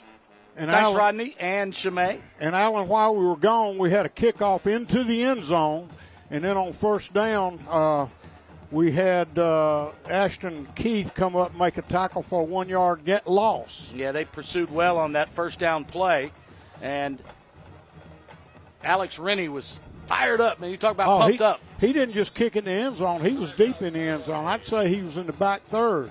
And Conway is going to use their final timeout here in the first half with 7 minutes and 19 seconds left, down by a touchdown. We'll come back on the Conway Medical Center Friday Night Rivals presented by Mr. Sparky.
Tonight's closed captioning is exclusively brought to you by Bath Fitters. 7:19 to play in the first half, 21-14. Myrtle Beach leads it, trying to take back the victory bell, which they lost on their home field last year, 33-28. Both teams 0-1 coming in. And Conway, after a 1-yard loss on first down, 2nd and 11. Devin Granger sends his man in motion. That is Devon Rogers. And this pass is almost picked off. That's the second time that strong safety Ante Campbell had a beat on a pass but just couldn't catch up to it. Yeah, and Granger took a big hit then, and I think that had an effect on it. That drop in, Trey Bauer came through and laid the leather to him. You can see right here. And that has an effect on throwing the ball when you don't get to follow through. Intended receiver was Jamel Davis, but Ante Campbell cut him off. He had the angle on the football, but it was a little too short of him to try to pick off. But Campbell's been good from the strong safety spot. Here's Granger rolling out to his right. Now he changes directions back to his left and thought he was going to split the tacklers, but there was flags down in the backfield. And typically that's holding when you see it back there, because typically when that quarterback starts running around, those OL don't know where their defenders are going. And they disengage from them, and all they know to do is reach out and grab what they can. That was a 3rd down play. Coach Wilson decides to decline the penalty, make it 4th down and 11 as he got back to the line of scrimmage, and that was it. And, Alan, I'm a little bit concerned right here. I think Conway's got to do a good job. They got to make Myrtle Beach earn their touchdowns. And your goal when you're pinned down this far is to give the ball back on the other side of the 50. So we'll see if Conway can do that here. Well, Myrtle Beach calls timeout now. They have 1 remaining, so each team has almost used their allotted 3 in the first half here with 7:05 still to play in the first half. So that's what slowed us down here tonight, Coach. Everybody's using their timeouts. Well, they certainly are, and they're using them well. And you know, I always wanted to use them purposefully, but you never wanted to run out, because it seemed like as soon as you ran out, you needed one. Coach, let me ask you about, since we have a minute here, the big announcement yesterday by Buddy Pugh at the South Carolina State University announced his retirement at season's end. They'll open up in Atlanta next week against Jackson State, but he's told his guys to let's go out and have a great season and end his career on a high note. Well, you know, I think a lot of people in the coaching industry kind of expected that. Coach Pugh's been talking about that for a few years now, and it was just a matter of kind of when it suited him.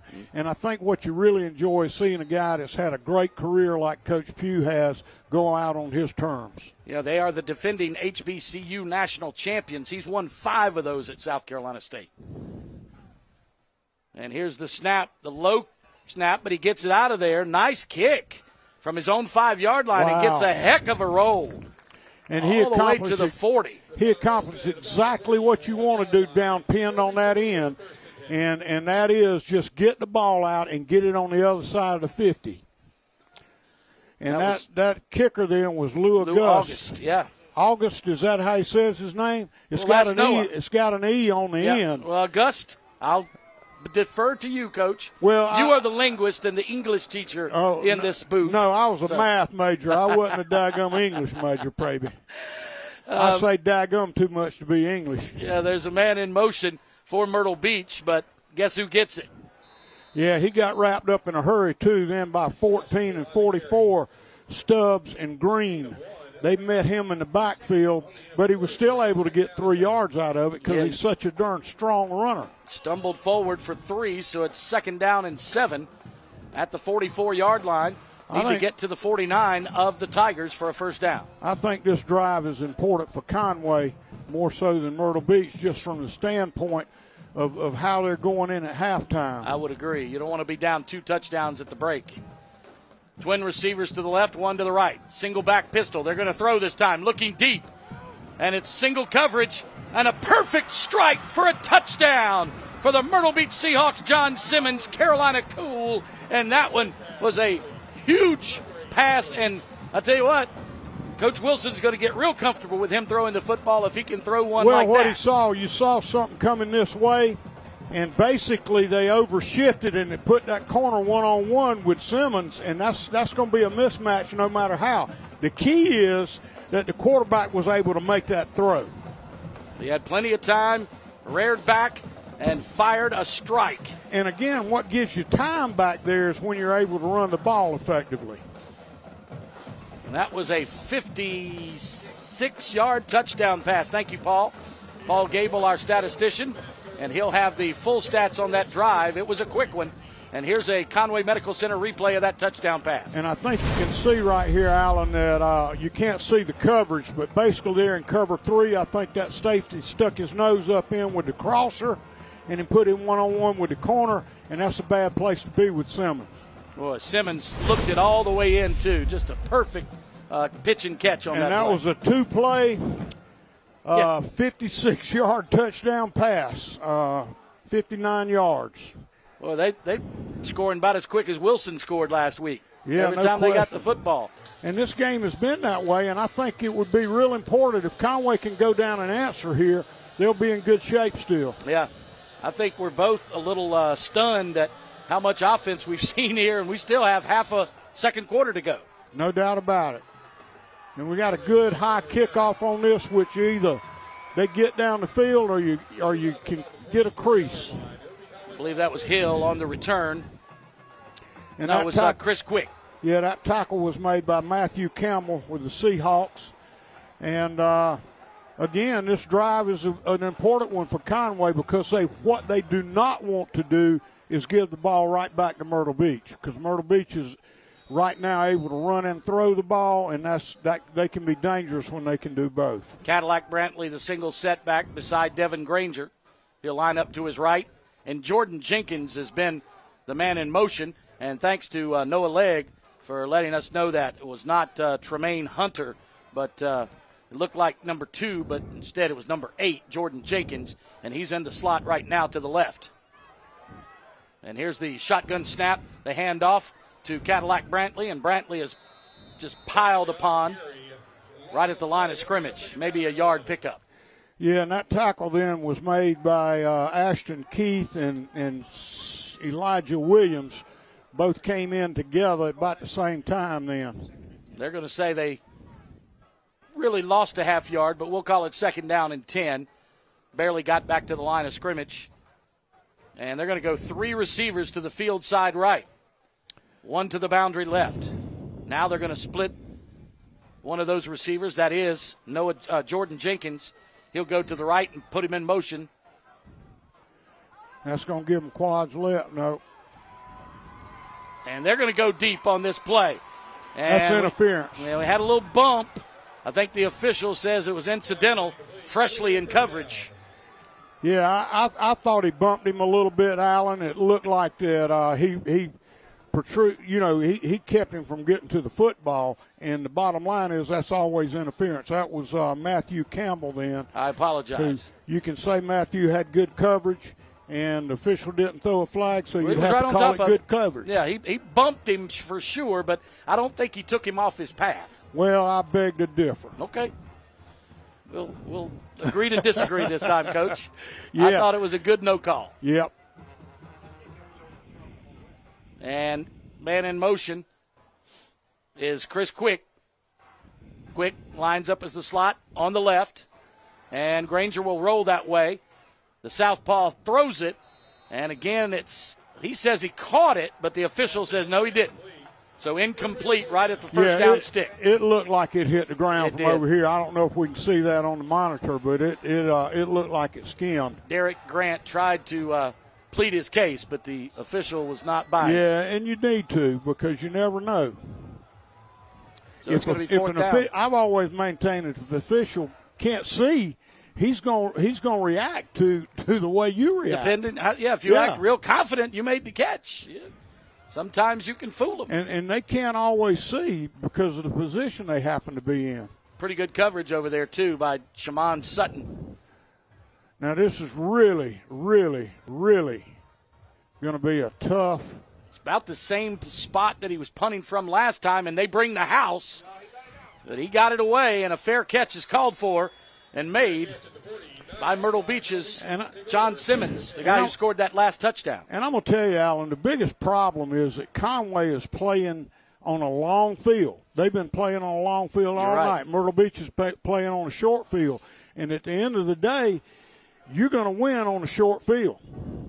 Well, you're right. We've been playing on the Conway half of the field pretty much the entire first half. And I believe again, they need to make something happen with Myrtle Beach right here or with Conway defensively, because they certainly don't want to give them another opportunity to stick it in the end zone.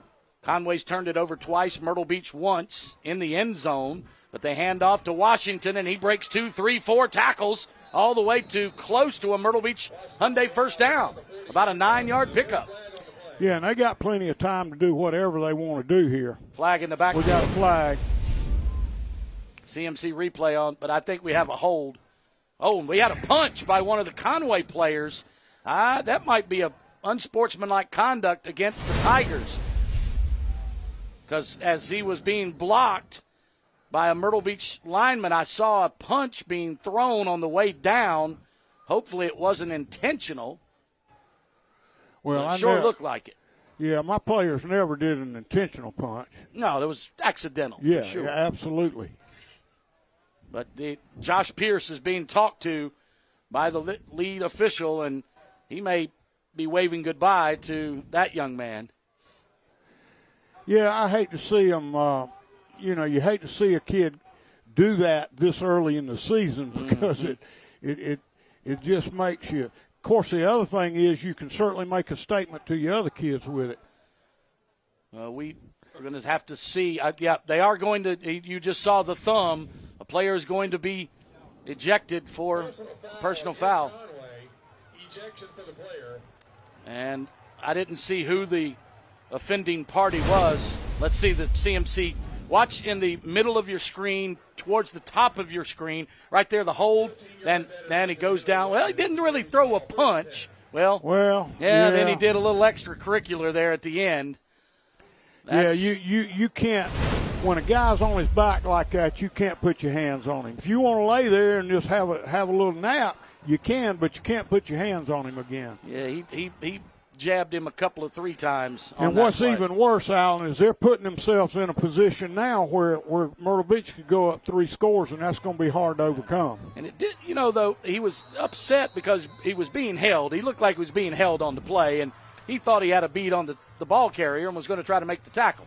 Well, I always try to tell my kids they're always going to get the guy that delivers the second blow. That tackle was by Stubbs. He did a good job getting up the field, and they tried to run the outside zone, and Stubbs just got up the field and ran Washington down. Yeah, he did. He ran him down from behind, too. That was about a 4-yard loss. Make it a 3-yard loss, so second down 13. Myrtle Beach at the Conway 29-yard line, and the clock rolls at 4:05 to play in the first half. Goodrow rolls to his right, looking for a man. He splits the 2 defenders, but the pass was incomplete, out of bounds. He had a man open underneath, but he tried to throw between the 2 defenders, and well, he's rolling out, and his vision's going to be limited anytime he rolls out like that. And he really had a 3-level type pass and tried to go to the second level, which was a good idea. He just overthrew it. Yeah, he had a linebacker underneath and a safety over the top. He tried to thread the needle in there, but it was a little bit out of his reach. So It's third down and 13.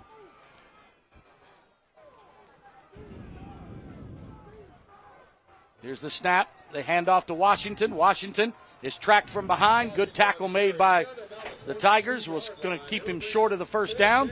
So Myrtle Beach going to have a decision to make here. Yeah, and that was Lou Augusta again. And again, we keep calling his name. We hope we're calling it appropriately, because he sure is having a lot going on tonight. So 4th and about 7, says Paul Gable, as we are looking at about a 36-yard field goal if they go for it. Actually, more closer to a 38-yard field goal. Or are they going to go for it on 4th down and 6 or 4th down and 7?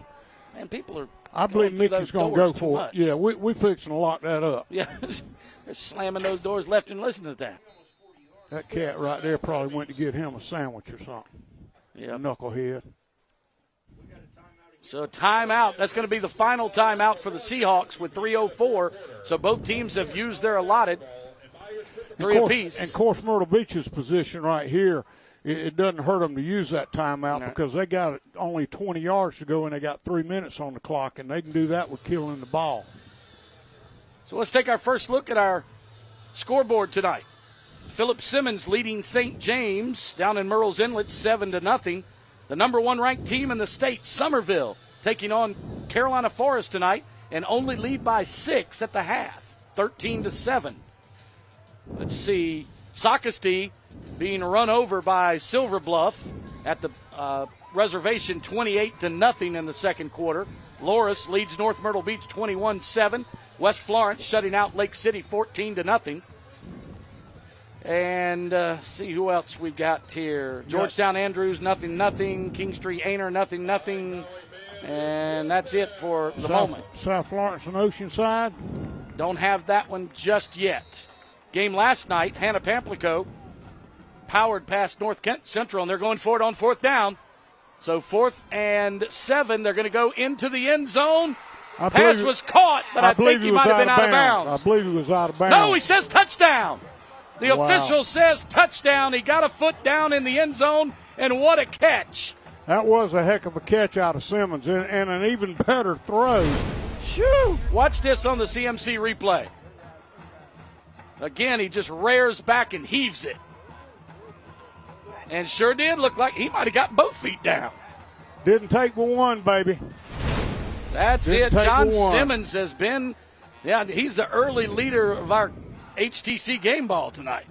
Well, and I tell you, it puts Conway in a bad hole right now. And what I'm getting ready to say sounds crazy, but Conway needs to keep the football the rest of this half to have a chance to get in there, because Myrtle Beach is throwing it down the field right now, and if they get it back, that's what they're going to do. Boy, did Coach Wilson roll the dice on that one or what? Fourth and 7, but he says heck with it. Let's go in the end zone. A lot of times he'll run that chain route on that. He knows exactly what he's got to get, and I thought that's what they were doing, and the guy actually ran an out and up, so I think Conway anticipated that out route. He jumped it, and he got behind it. So John Simmons with back-to-back touchdown catches, over 50 yards, or actually that one was closer to about, say what again, Paul? 22-yard touchdown grab by Simmons there, but the last one was 56 yards. So Simmons is the highlight reel tonight. It's Malachi Washington and John Simmons. And that was a 4-play, 49-yard drive, a 22-yard touchdown pass on 4th and 8. And Rennie, ball is going to be caught at the 1-yard line and returned. Chris Quick brings it back to the 21. So that's a 20-yard return. That was a good return then, because he caught it deep and the ball was kicked high. Now, next week is when college football season gets started right here in the Palmetto State, but we've got 8 games tomorrow that starts the college football season, including one in Ireland. Notre Dame and Navy will kick it off at 2:30 tomorrow afternoon. So that'll be a 7:30 kickoff. 7:30 our time? No, their time. Their time. 2:30 our time. And a great tackle by Myrtle Beach on the carry by Hill. And that was Noah Herring, number 99, did a great job of stringing it out then. He made him, he didn't give him any room outside.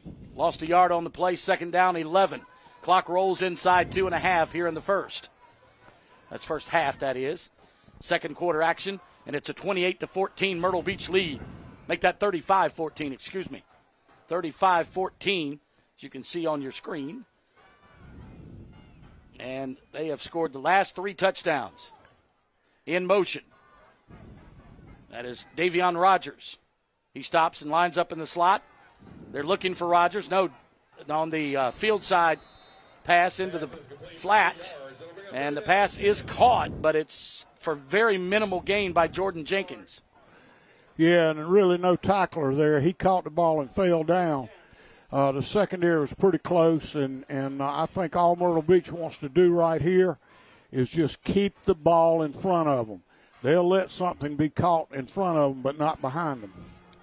1 yard gain gets it back to the original line of scrimmage, and they're going to be called for illegal procedure. I guess they had 2 men in motion at the same time, so that's going to cost them 5 yards all the way back to the 16-yard line. Boy, they're hurting themselves over and over again. Yeah, and typically once you get behind and you start struggling a little bit, that's what happens to you. And what Coach Pierce is going to talk to them about at halftime is just maintaining their composure and coming out and fighting no matter what the situation. The false start makes it 3rd and 15, a little corner screen, and going nowhere.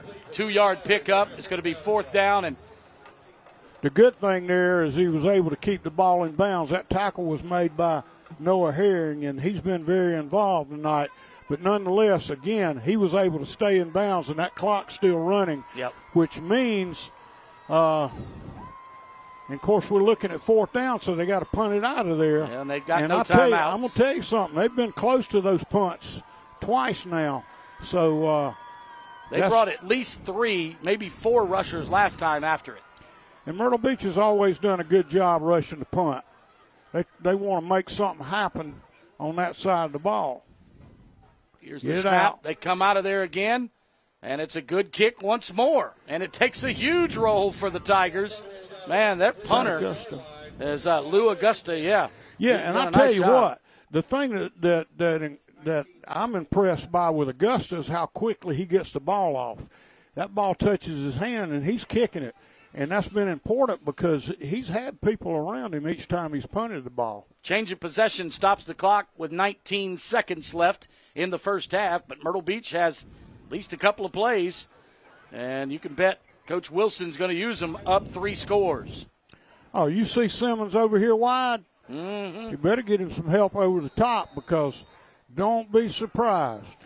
He's got no. They're going to kneel it down, surprisingly. John Simmons is 6'5", 195 pounds, so he has used every bit of it as the teams will go into the field house, and Myrtle Beach will hold a 35-14 lead at intermission. We'll come back with our halftime report, the A&I Fire and Water Restoration halftime report, coming your way next, right here, a 35-14 Myrtle Beach lead as you watch the Conway Medical Center Friday Night Rivals, powered by Mr. Sparky.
Welcome to the A&I Fire and Water Restoration Halftime Report.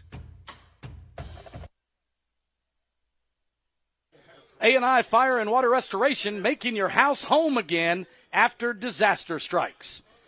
And each week we feature 2 scholar athletes, one from each school. At the end of the season, Benjamin Franklin, the punctual plumber, will give one scholar athlete a $5,000 scholarship. And let's take a look at this week's winners. Our nominees from Conway, Taylor Ansley Hendrick, a 5.134 GPA, number 1 in the junior class. She's played varsity tennis for 7 years. That's right. You can play as an 8th grader. So she's been playing for a long time. The 2022 MVP and co-captain, the varsity region champs in Region 6 5A. She's the most improved back in 2019, and, of course, a 3-time all-region selection. And in her community, she's a member and volunteer at the First Baptist Church, helps the Pilot Club of Conway, the Key Club, the United Way of Horry Counties, Food Drive, Honor Society, helps the city of Conway with community events, and I know that Mayor Bellamy appreciates that tremendously. And I'm out of breath of all the things she does. That was a whole lot. And by the way, you can play as a 6th grader in tennis. Oh, really? So she played from the 6th grade on. Wow, good for her.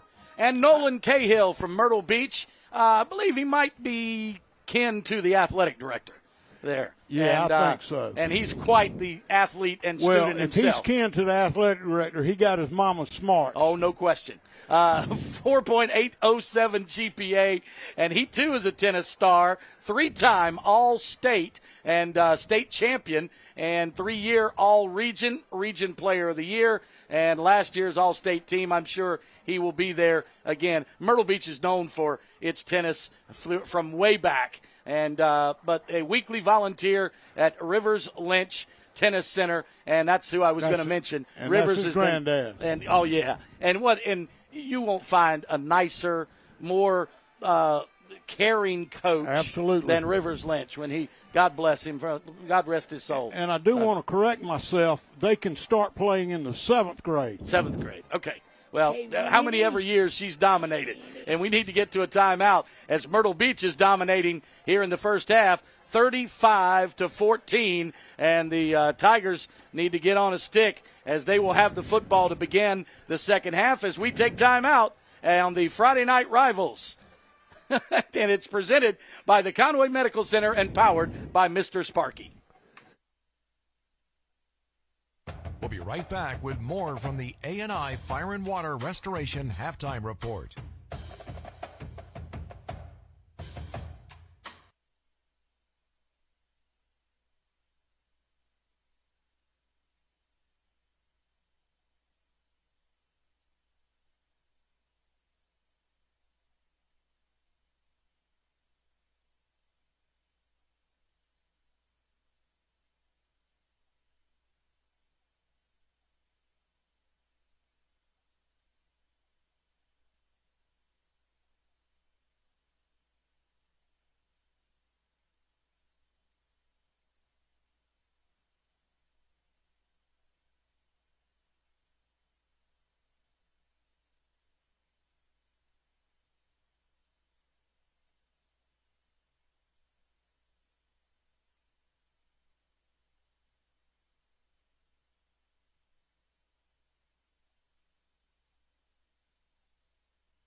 Welcome to the A&I Fire and Water Restoration Halftime Report.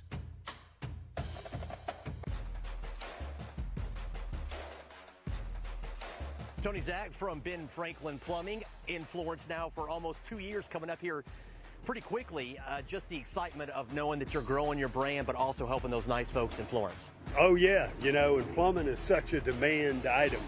Tell me about it. When you have a plumbing issue, usually you need somebody quick. So we've been in the PD now with Benjamin Franklin Plumbing for 2 years.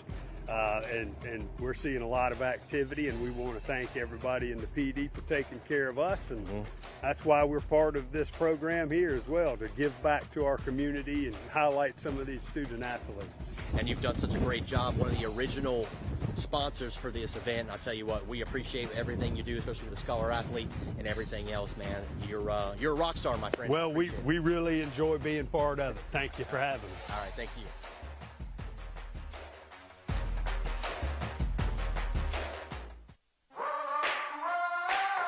Mitchell with time, going again, looking for Butler Brown, over the shoulder grab. Butler Brown inside the 20, to the 10, touchdown Crusaders.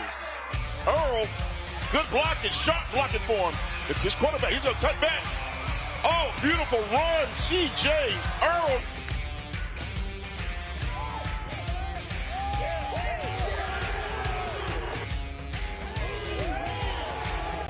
With time, over the middle, has a man there. He'll take it in for the touchdown. Joshua Reese is sacked. John Michael Crudup sets home. And Mount Juliet gets the football back with 1:48 left. On the scrimmage and walking up on the snap. Brady back, throws off his back foot. This is going to be intercepted. Picked off by number 10. Stayed on his feet after a pass. A missed tackle and will take it to the house. Touchdown. Four-man rush. McIntyre into heavy coverage and intercepted. Ronald Jackson back to throw. Looks towards the end zone for Adam. Oh, did he make a catch? He did. Look at that. One-handed catch on the seat of his pants into the end zone for a Western Illinois touchdown. We'll be right back with more from the A&I Fire and Water Restoration Halftime Report.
Welcome to the A&I Fire and Water Restoration Halftime Report.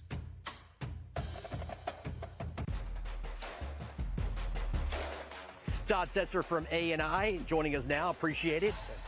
I had some issues at my house last summer. You came out, your team, and fixed it up. I mean, just tell all the nice folks out there what kind of service you provide. Well, we appreciate you trusting us, and that's what we do. So we're in the disaster restoration business 24/7. So if something bad happens at your house, think about things from a water leak, from a toilet or a dishwasher, water heater, something catastrophic like a fire. And so that's what we do. So we have crews there 24/7, and we do emergency response. And we're a general contractor. We focus on disaster restoration repairs. We can basically take care of everything for you, start to finish, 365 days a year.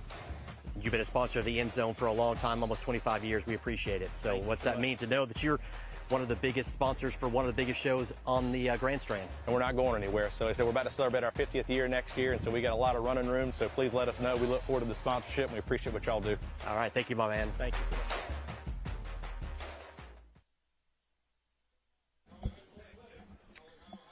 A&I Fire and Water Restoration, making your house home again after a disaster strikes.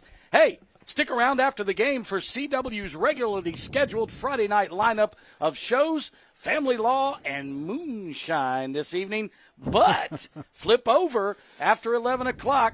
I say precisely at 11:20 because you'll have all the highlights on ABC 15 from the area on the EndZone with sports director Brendan Dunn and Andrew James. The EndZone starts at 11:20 on ABC 15 News, and they did a great job on week 0 last week. I stayed up to dang near midnight watching all the highlights from North Carolina and South Carolina. We'll come back. We got a 35-14 Seahawk lead over the home team here on the Friday Night Rivals broadcast from the Conway Medical Center and powered by Mr. Sparky.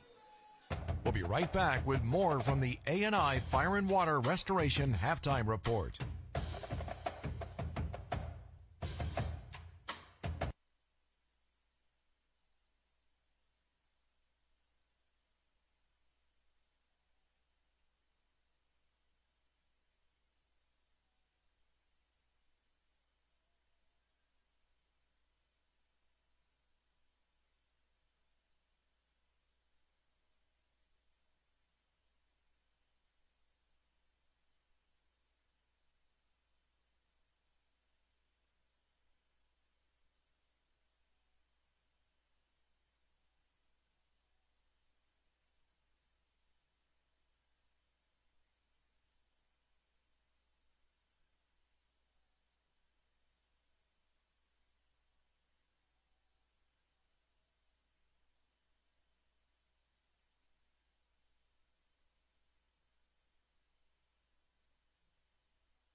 Tony Zach from Mr. Sparky joining us now. 2 years in the PD up in the Florence area. You've been helping folks out there. You got to be excited about just building your brand, but also helping those nice folks up in the Florence area. Oh, yeah. You know, and we've actually had several scholarships come from that area as well. You're correct. It's nice to spread it around.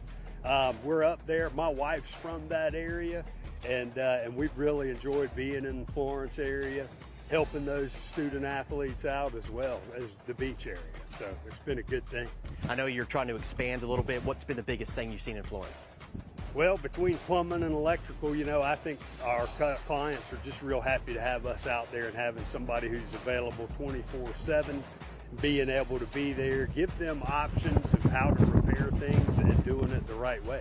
All right, so if you need any help, Lawrence, he's your man right here, Mr. Sparks. Appreciate it, my friend. Thank you. All right.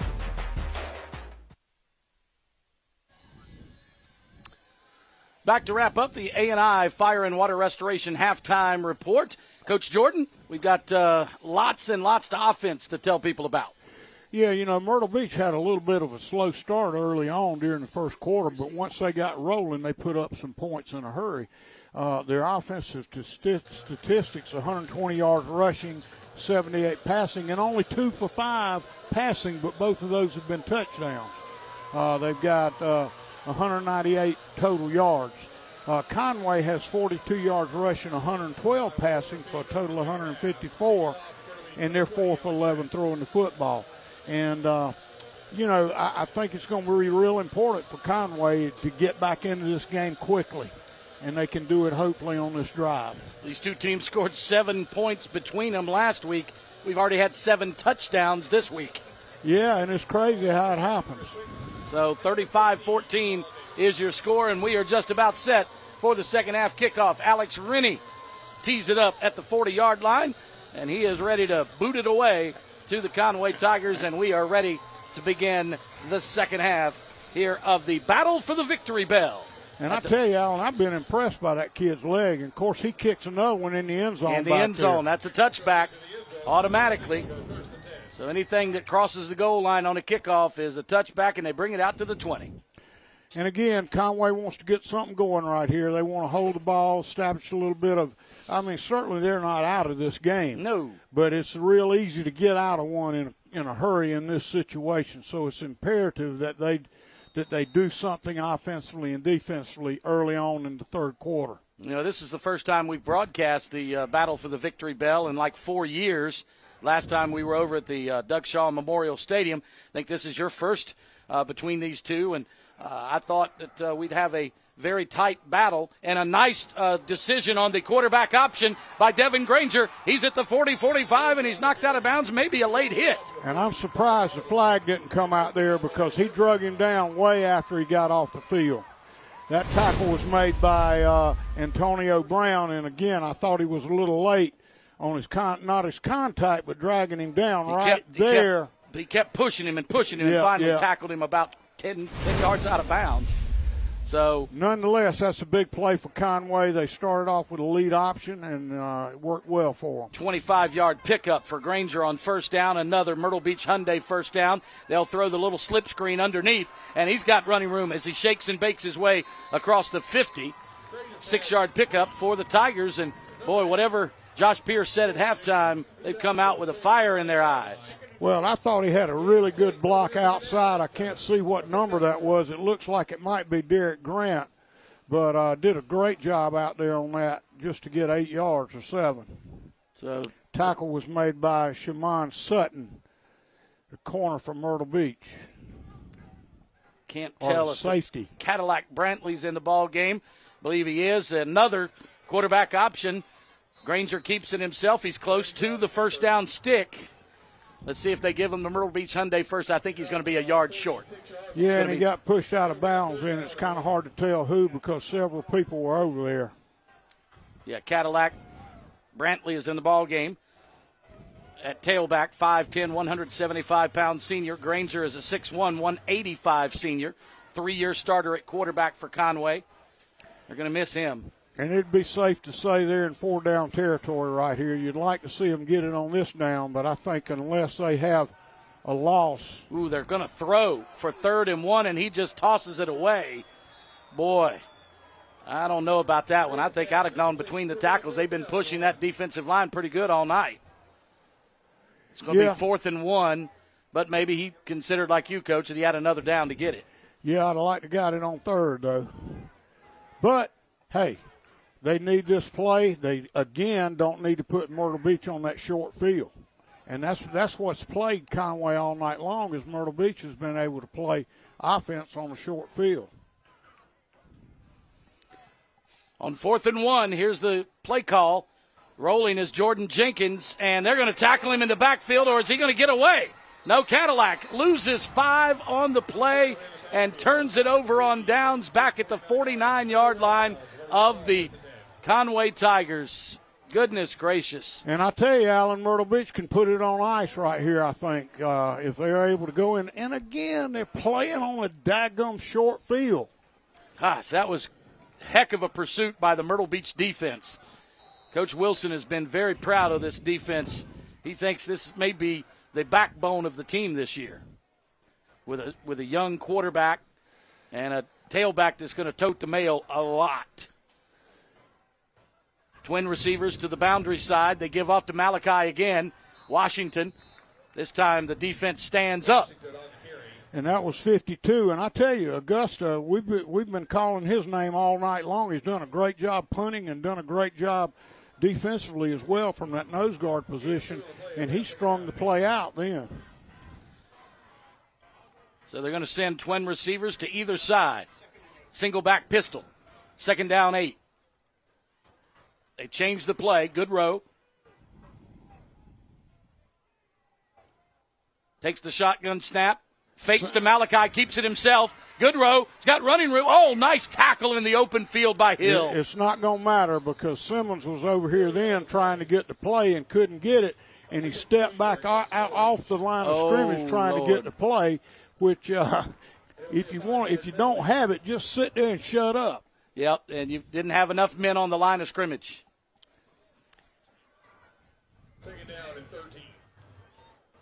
All right, let's go down to the sideline. Rodney Berry. When you were at Dillon playing for the Legends over there and at PC, you were down by 3 touchdowns at halftime. What was the strategy coming out in the second half? Hey, guys, this is not a foregone conclusion. Down here on the sidelines, Conway players are still very much motivated. I've seen comebacks so often, and these teams are fairly even matched. And with the Conway quarterback, this plays right into his hands. So I still expect a great game tonight. Handoff. And Malachi gets caught in the backfield. Boy, that didn't fool anybody. No, he just tried to run a draw there, which I think was a good call. It was either a big play or bust, and of course Najir Green came up, made the play, and you got to give him credit for being where he was supposed to be. We're going to be using Rodney quite a bit this year like that, Coach, and I appreciate you having him come join us. He played for you at PC. So, yes, he did. So he learned some of that football from you. And at least you recruited him. Did you ever coach him when he was at PC? 1 year. 1 year. All right, nice pitch and catch out to Simmons again. Simmons has been the go-to receiver tonight, and he's tall, he's got long arms and great hands. Yeah, he really has, and he is a big, wide, long target. Myrtle Beach Hyundai first down for the Hawks. Moves it deeper into Tiger territory. Boy, if they give up the first touchdown of the second half, that is going to be a morale killer. It is, and it's tough, but you got to keep playing, and at the same time, you know, you want to teach kids to play no matter what the situation is. And Malachi gets one block, but can't shed the second. Tackler, that is, and Hill makes the tackle once more. Hill comes in out of the secondary then to make the play. So Washington picks up about 8. So 2nd down 2. So he broke one tackle, but Hill had to come up and stop him short of the first down. Yeah, and when you got to tackle the tailback out of the secondary, that's not usually a good thing. Down to 8:50 on the rolling clock here, third quarter. We're going to be at Marlboro County next week, Coach, for the third year in a row. We've got the Scotland County Scots and Marlboro County, and here's Malachi right behind the center. I mean, he ran over his back and right down the middle of the field for another first down in the red zone. Yeah, I really like the way Washington finished that run.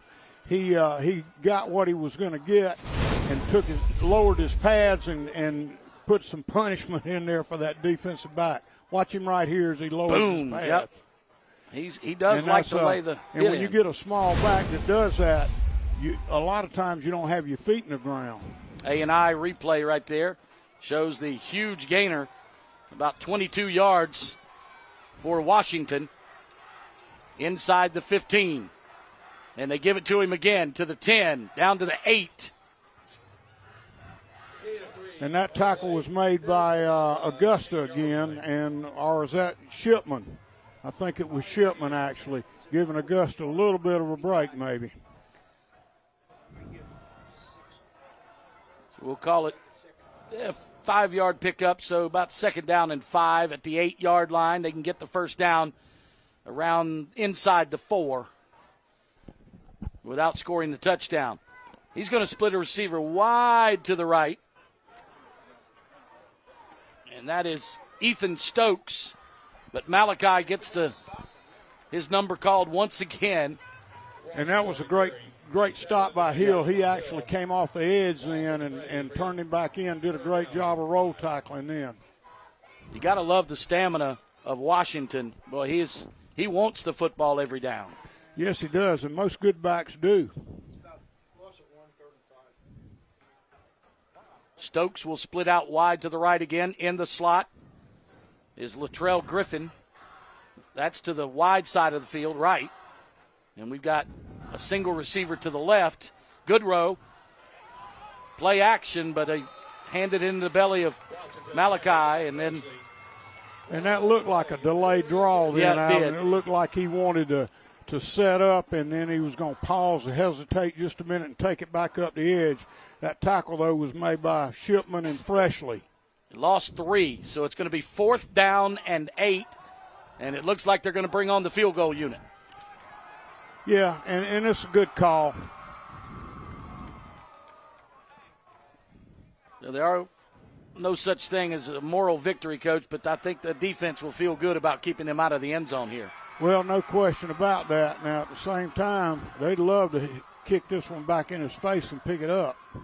Ball is going to be placed at about the 18, 19-yard line, so a 29-yard field goal. It's a line drive, but it splits the pipes, and Rennie again is excited, and it adds 3 more for the Seahawks to make it 38-14. So Rennie, look at him. He's putting his name in the hat for the HTC game ball tonight. He's made all his kicks to this point. 5 extra points and a field goal. Well, I always felt like they should anyway. That's right. It's their job. That's right. That's their job. Just kick the daggum thing. 5:56 to play third quarter. And they'll kick it off again, right to left. But now the Conway offense has to put points on the board this drive, wouldn't you think, Coach? Yeah, no question. They got to get their offense rolling. They got to be able to maintain possession for a little period of time anyway. I think it's now at the same time they got to score a bunch, and so maintaining possession isn't necessarily a good thing. All right, they took timeout on the field. I don't know if this is an official timeout or a team timeout, but we'll take it with them. 5:56 to go, 38-14. Visitors from Myrtle Beach on the Conway Medical Center Friday Night Rivals, powered by Mr. Sparky.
5:56 left in the third quarter.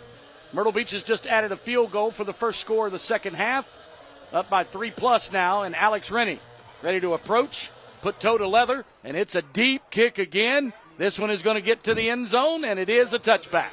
I tell you what, that kid is a weapon. He's a weapon himself. He really is. And, you know, they've had some great kickers over the years at Myrtle Beach. I give John Cahill a lot of credit for that. He was a kicker back in the day, and I think John's been instrumental in trying to help develop kickers there. They've had some great kickers at Myrtle Beach over the years for sure, and I hope I'm pronouncing his last name properly. I didn't get it before, but Rennie is how it looks, R-N-N-E, R-E-N-N-E.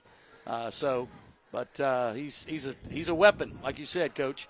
And Myrtle Beach back on defense now in the ball game. Devin Granger. Let's see who's with him in the backfield. It is Justin Hill, 6-foot senior. And here's a pass out into the left flat. Paul is caught by Derek Grant. He's got running room to the 40, 45, and an angle knocks him out of bounds. Yeah, the safety came up, Shimon Sutton, and did a great job there, but I thought he did a great job catching that ball and getting down the sideline. A&I replay. You love to see a player get vertical as soon as he catches the football, and that's what he did here. And that's a big motivation for Conway. I mean, they needed that, and hopefully it'll turn into something else. That was a heck of a play. Caught that ball off his shoe tops. Yeah. And turned it upfield immediately. That was a good play, not great placement, but a good catch. So Devin Granger with Justin Hill to his right. Drops to pass again, this time into the field side. Incomplete pass. It was a forward pass. He was hit immediately. Chris Quick. Good coverage out there by Ashton Keith. They converged on the ball in a hurry. You can see from here they got there in a hurry, and his helmet popped off, but that was just you can see 10, and that was Ashton Keith, and it was a heck of a football play. Hannah and Keith both did a great job then. So again, single back pistol. Twin receivers to the field side. Now make it 3 that way. It was Jordan Jenkins in the slot. Granger running for his life now. And he breaks the tackle, or he skips one. He's going to pick up the Myrtle Beach Hyundai first down. And he did it all by himself. He had no lead blockers. He saw some open pasture there and just took off that way. But, boy, he slips a tackle right at the line of scrimmage, and then he was off to the races right there. And he picks up about 15. Good for him. Yeah, and I think he's accustomed to that. He found himself in that situation a good bit last year, and yet you can see a lot of improvement on the offensive line here. And he's been protected better. Not excellently, but better. Conway moving the ball now in Myrtle Beach territory for the first time in a while. At the 41, they snap it directly to Granger, and Granger, this was a pure quarterback draw, and boy, he comes up lame a little bit. Yeah, I think he just tweaked it a little bit. He's fine.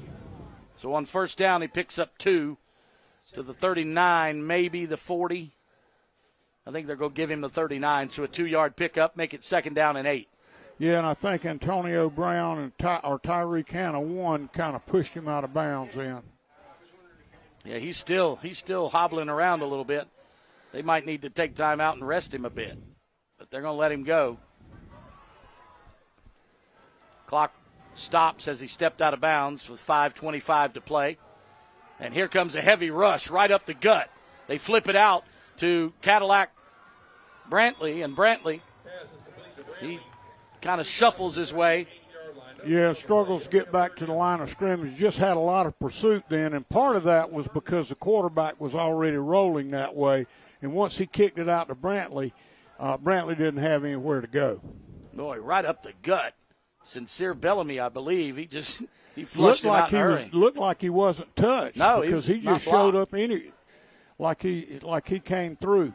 It might have been Elijah Williams, the 6-foot, 285-pound sophomore, and he just came through unblocked. But nonetheless, Granger knew it was time to get out of town. Yeah.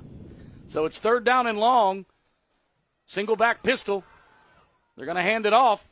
That's Cadillac Brantley, and Brantley slides out of one tackle, and boy, is he going to get close to a first down after should have been tackled at the line of scrimmage, and Brantley slid 1 foot out of there, but we got a flag, and it's against Conway. And it's a holding call back around the 38-yard line. That hurts. They have hurt themselves on a couple of penalties and a couple of turnovers.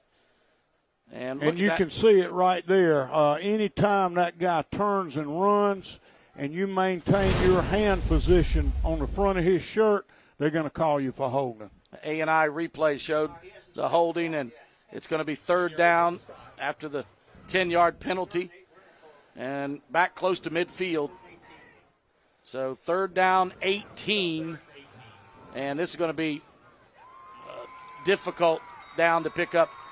You say maybe try to get, 10 or 12 here and then go for it on fourth down, Coach? Yeah, I think so. I think the key right now is just putting yourself into four-down territory. Yeah, they want to get it back close to the 40-yard line at least. And Granger is looking to go deep. Might have had a hold in the backfield, but instead it's going to be fourth down and 18 as he throws it underneath. Great coverage by the Myrtle Beach Seahawks. That was purely a toss away. Alan, I was going to mention that Myrtle Beach has done a good job with coverage tonight. Mm-hmm. Early on, they had a couple of things slip by them, but beyond that, they've done a great job in the secondary. Yeah, they haven't had any coverage sacks, but he's had a couple of coverage throwaways that he just had to get rid of it. Yeah, and that's what Mickey said was his strength is the back end of his defense. Well, they're going to punt. And I think they've got some personnel issues. Yeah, they were missing an up back out there. But he's on, baby. Still got 10 seconds on the play clock. Now they're moving around. Overload the left side. Here comes the rush. They got close to getting it this time, and he got it away. Takes a right-hand turn and goes out of bounds at the 22, 23-yard line. Good. I'm impressed by how quickly Augusta gets the ball off. Mm-hmm. I mean, he catches it and it's gone, and that's really important. And even when he, kicks it a foul, it's still, pretty good. He gets a rolling. I mean, the bottom line is the thing you don't want to do is have let the rushing team block it. Trips to the right, one to the left, ball on the left hash, single back pistol, good row. I think you're going to see Myrtle Beach here with this lead get that quarterback some opportunity to throw the ball down the field a little bit because he knows he's got to develop that part of his game if he's going to end up beating some people down the line that he's going to need to beat. He changed the play at the last minute. He switched Washington from the right to the left, and then he ran it off tackle and picked up 4, so it's second down 6. And that tackle was made by Najir Green. He's made a buttload of tackles tonight. So Myrtle Beach just trying to run clock now as much as anything, spreading the field wide from sideline to sideline. They got 3 at the top of your screen, 1 at the bottom. And they changed the play again. Mickey's trying to look and see what the defense gives him. Yeah, and he has that luxury now with the lead that he has. Big lead for the Hawks on the road. Washington turns the corner right. He gets, I think they're going to say his knee was down around the 33. So it'll be about 2 yards, maybe a yard short. And Justin Hill came in then and made the play as well. And Justin's been pretty active all night long. He's done a good job defensively. Also, Stubbs has been very active defensively as well. Nose of the football on the 33, need to get to the 34. And the clock rolls inside 2.5 minutes. We got a tight formation now. We're going to do that Wild Hawk format. Snapping it directly to Malachi Washington. He only needs 1, and that's what he got. Maybe 1 more, so a 2-yard gain. Myrtle Beach and Conway's scrum right there at the line of scrimmage, but Washington squirts through for 2. Yeah, we saw that every snap last week, didn't we, Alan? Yep. Down at Ainer Wilson. At least now I know who they're snapping it to. Last week for Ainer, I had no idea from play to play who they were. Snap it to the up back and whomever. They get to snap it to the guy under center. They snap it to the quarterback, snap it to the tailback. I think they snapped it to a back in motion one time. Yeah, I saw them snap it to a manager one time. And here comes the star of the night, John Simmons, to the bottom of your screen. And now he brings a man in motion this way. That's the tight end, John Kelly. And they hand off a big hole up the middle for Malachi Washington, the 50, 45, and he's pushed out of bounds at the 40-yard line. Huge hole right there. And I'll tell you, if you can see that, you can see, of course, Cadillac Brantley came up and made the play. But what you saw then is that end widened himself too much. See the push out he gets right there? And he widened himself. He's got to close that gap. He can't allow that seam inside of him. And that seam opened up, and don't think one's not going to hit it. A&I Fire and Water Restoration replay shows the huge gain by Malachi Washington for a Myrtle Beach Hyundai first down. 92 seconds left, third quarter. Clock stops as he ran out of bounds. Rayvon Green goes wide to the top of your screen. In the slot, Ethan Stokes. But they run the same play again, and Washington runs for his life now. He runs out wide, retreats for a minute, and then attacks for about 7. Yeah, he certainly got some jets, and he showed one of them there because he just kind of accelerated once he hit the edge. But I think he looks like he's getting tired. Getting a little cramp. He had to straighten that leg out. And, it's as hot and humid as it is tonight, Coach. I'm surprised we don't have more cramps already. Yeah. Well, that play was made again by Stubbs, and we've called his name a bunch tonight. He's played a lot of snaps and made a lot of plays on defense. They're going to say he stepped out at the 35, so it's a 5-yard pickup. Second down and 5. Conway's played a lot of snaps on defense already this half, and they need to stop here in a bad way. And that was a heck of a play then by Justin Hill. One-handed tackle by Justin Hill. And Justin is their knuckle, or their nickel, not their knuckle, their nickel. And he can play back at safety, or he can walk up and take the edge. And so that's a great call then by Kelly Andrucci. He walked him up and brought him off the edge, and that's exactly where the ball was going. 2-yard loss makes it 3rd down and 7 as the clock will run out on the third quarter. Seahawks, the only score in this first 12 minutes of the second half was a field goal from 29 yards out, and it's a 38-14 Seahawk lead as you watch the Conway Medical Center Friday Night Rivals powered by Mr. Sparky.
36 minutes are in the books, and Myrtle Beach holds a 38-14 lead. The only score in the third quarter was that 3-point, 29-yard field goal by Alex Rennie. And tonight's closed captioning, exclusively brought to you by the Bath Fitters. And, Coach, I know you want to thank somebody for bringing us some scores tonight. And I heard a big one, Carolina Forest leading the number 1 ranked team in the state, Summerville, 21-20. Yeah, and Coach Neely has done a great job keeping me abreast of the scores, and he did that last year as well, and I appreciate him doing that because I do keep my phone right here close by. We've got somebody who just toted the mail, is not even on our too deep, is Antonio Brown, just carried for about 20 yards down to the 22, and there was a hole you could drive a Mack truck through right there. Yeah, and Cadillac Brantley had to come up from the secondary to make the play. And, again, when you got your safeties making those plays on the sideline, that ain't a good thing. We've got Michael Cohen and Amari Brown as our backup running backs, and that's the first time that someone's carried it tonight besides Malachi Washington, and it was Antonio Brown. And Brown stays in the ball game, surprisingly enough, so Malachi may be done tonight. He'll get it again. Same play. Not as the same result, though. About a 3-yard pickup. Yeah, they tried to get by Noah Freshel, and he did a good job of stringing it out, kept his outside arm free, and made the play there. So inside the 20 to maybe close to the 19. Ball is flush on the 20, so a 2-yard pickup. Make it 2nd and 8, and we're under 11 and a half to go in the ball game. I'm sure Myrtle Beach is going to use as much of the play clock as they can every play. Yes, certainly. They're in control, and really, other than beating themselves, they should have this in hand. Yep. Conway is just, after scoring on 2 of their first 3 possessions, have been shut out the rest of the night. And they hand off. Washington's back in the ball game, and he takes it off tackle right.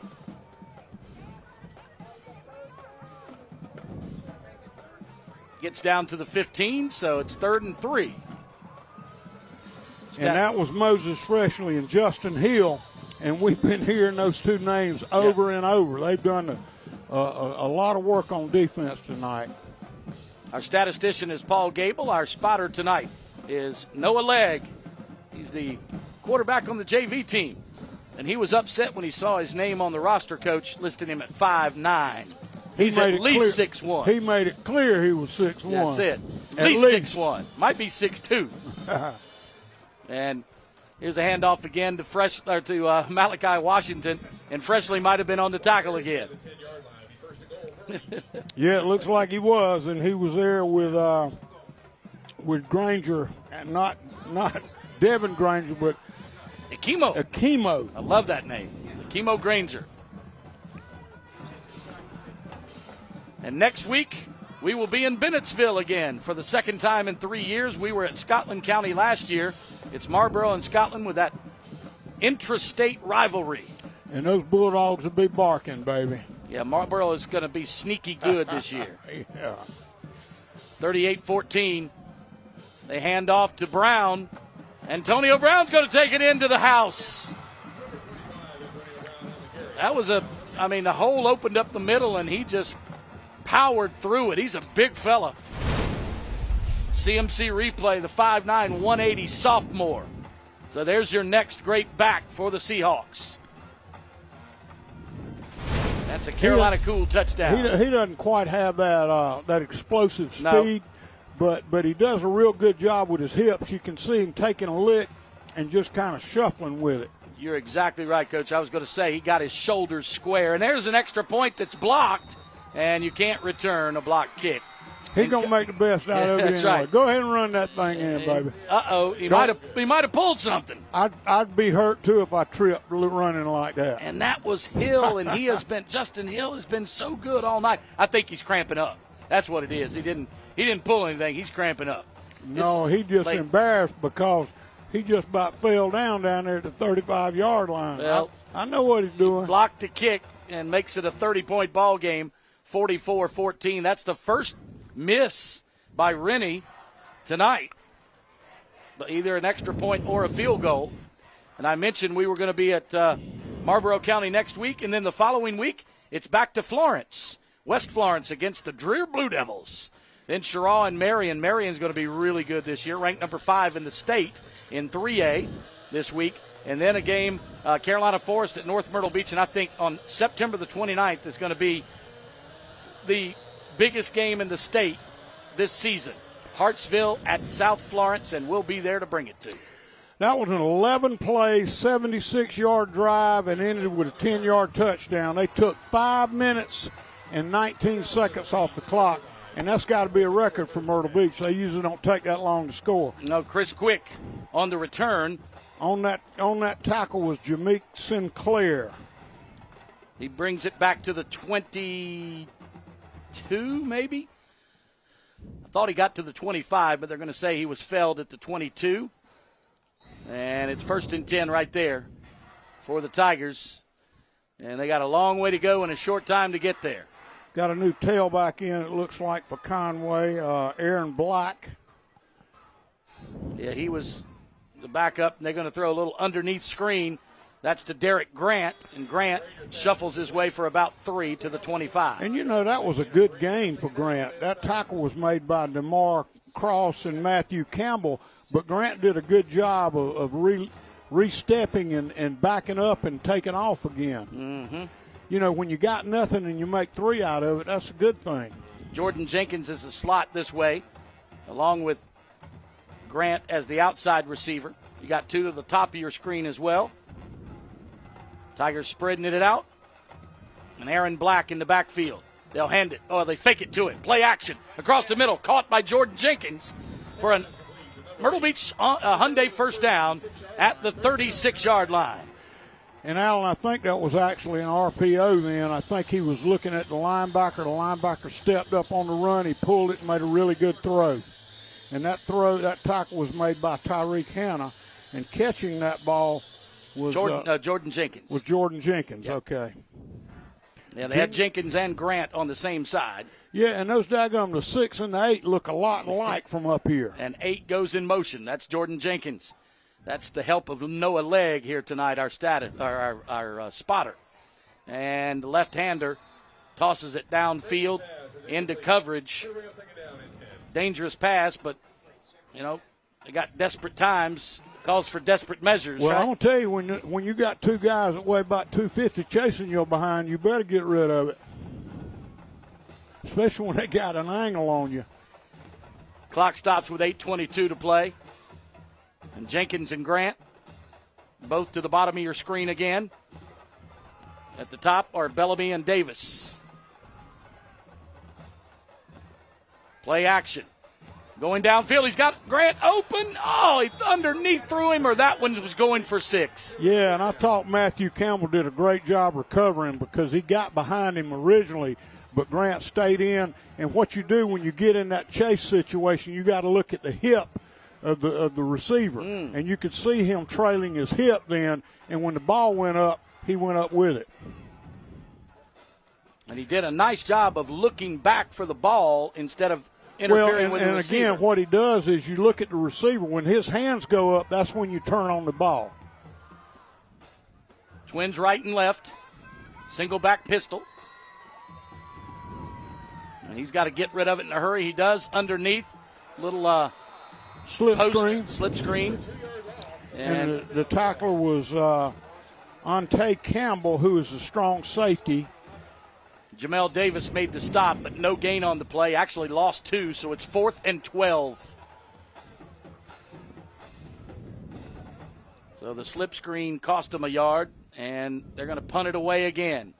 And you can tell Myrtle Beach just by looking at what they're doing defensively. They've loosened up a little bit in the secondary, and they're just trying to keep everything in front of them right now, which is a good way to be. We'll take a look at the scoreboard in just a moment. Yeah, and like I said, Randy Neely's been sending me stuff all along. I hadn't had a chance to bark them out a whole lot, but I did see where my son's team, South Florence, was up on Oceanside. That's good news. And then also Hartsville-Darlington. Hartsville was up a couple of scores on Darlington. I'm not sure what the score was. And as change of possession, calls timeout. It makes it Conway, actually Myrtle Beach football at their own 40-yard line, but we take timeout as well as we come back with a 38-14 or 44-14 lead for Myrtle Beach over Conway on the Conway Medical Center Friday Night Rivals, powered by Mr. Sparky.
Tony Zach from Mr. Sparky joining us now. 2 years in the PD up in the Florence area. You've been helping folks out there. You got to be excited about just building your brand, but also helping those nice folks up in the Florence area. Oh, yeah. You know, and we've actually had several scholarships come from that area as well. You're correct. It's nice to spread it around. We're up there. My wife's from that area, and we've really enjoyed being in the Florence area, helping those student athletes out as well as the beach area. So it's been a good thing.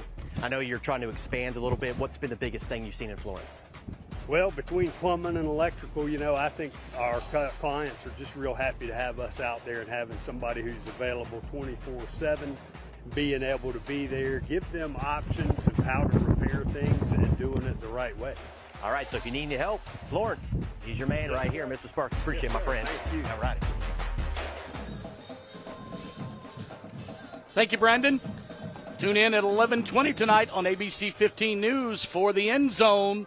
They'll have all the scores of all the games throughout the PD, the Grand Strand, and into North Carolina. We've got a new quarterback for the Myrtle Beach Seahawks. It's Quan Brown, and Quan will carry it himself around the left end for about 2 to the 42.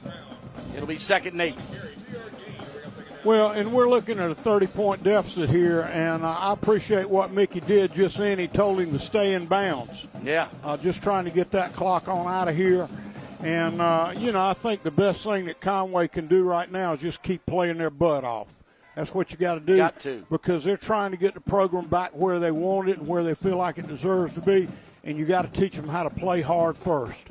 Got 2 tight ends and 1 wide receiver on either side. They hand off to Michael Cohen, and Cohen is going to pick up a Myrtle Beach Hyundai first down and stays inbounds as well. Actually, they'll stop the clock while they move the chains, but I think he stayed inbounds. Yeah, it looked like David Wells pushed him out, but it's hard to say.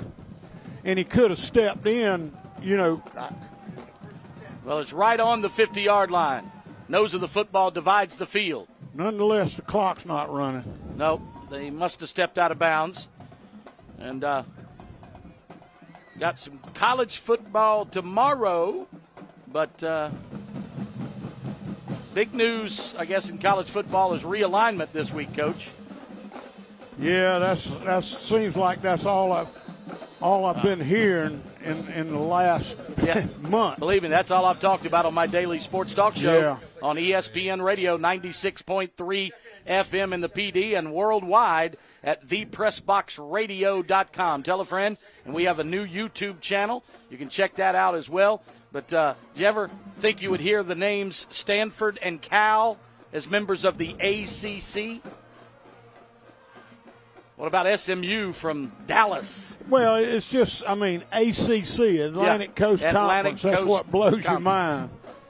Well, I think the geography and the numbers, Conway jumped offside, but I think the officials didn't want to stop the clock. I just saw Paul Rowe make a call right there, or make a no call, that was an excellent call. You think? I mean, you're looking at a game that's 44-14. You got a guy that's just got his nose barely over the football, and Paul's sharp enough to know, you know what, we don't need to slow this game down for that. 100%. I agree with that 100%. Didn't have any effect on the play. He did lose a few yards, but, you know, it's a 30-point ball game. And, but, yeah, each weekday morning from 7 until 10 a.m., you can tune in the press box. I'd love to have you guys call. And this one is a handoff to a new running back. That is Jameek Sinclair. And that was Moses Freshly making the tackle, and I've called Moses' name at least a dozen times tonight. Jameek Sinclair is a sophomore, so another one of those, or actually he's a junior, 5'10", 160 junior, but that anytime you can get a chance to carry the rock. Well, and I appreciate that Mickey's using a lot of his kids right now. He's just winding it down. He's letting the clock run. And there's no glory in beating somebody more than what you have to. No. I've been in games on both sides of that coin, and it's not comfortable on either side. Empty backfield. Actually, they're going to punt it. I didn't see the punter all the way back there. On 4th down, they just kick it away. And picking it up on the bounce, dangerous. And I think Myrtle Beach got the fumble. I thought. It is. Yeah, Myrtle Beach football. He picked it up on the bounce. I said, that is a dangerous move every day and twice on Sunday. You called it right, Alan. You called it right. And he was surrounded by a host of Myrtle Beach players when he picked that ball up. Replay. You can see it right here. Yeah. In the replay. I think you're right, Coach. We need to get a receiver that'll catch it in the air. That ball was punched out, though. Nice job by the Seahawks. And now they're just going to run the clock out, I would imagine, and not try to add anything. Well, it's going to be hard to run it out with that much time on it, Alan. I think you're going to see a host of Myrtle Beach players in there playing. But, again, that's a lot of time to kill when you're on the 10-yard line, 12-yard line. Ball on the 13, 1st and 10. And new quarterback in. That's Brown. He's going to keep it himself. Karan Brown, 5'8", 150 junior. And that is Noah Freshly, probably his 20th tackle tonight. Yeah, he's been all over the field defensively. He has really played the game like it should be. So a 3-yard loss makes it 2nd and 13, back at the 16.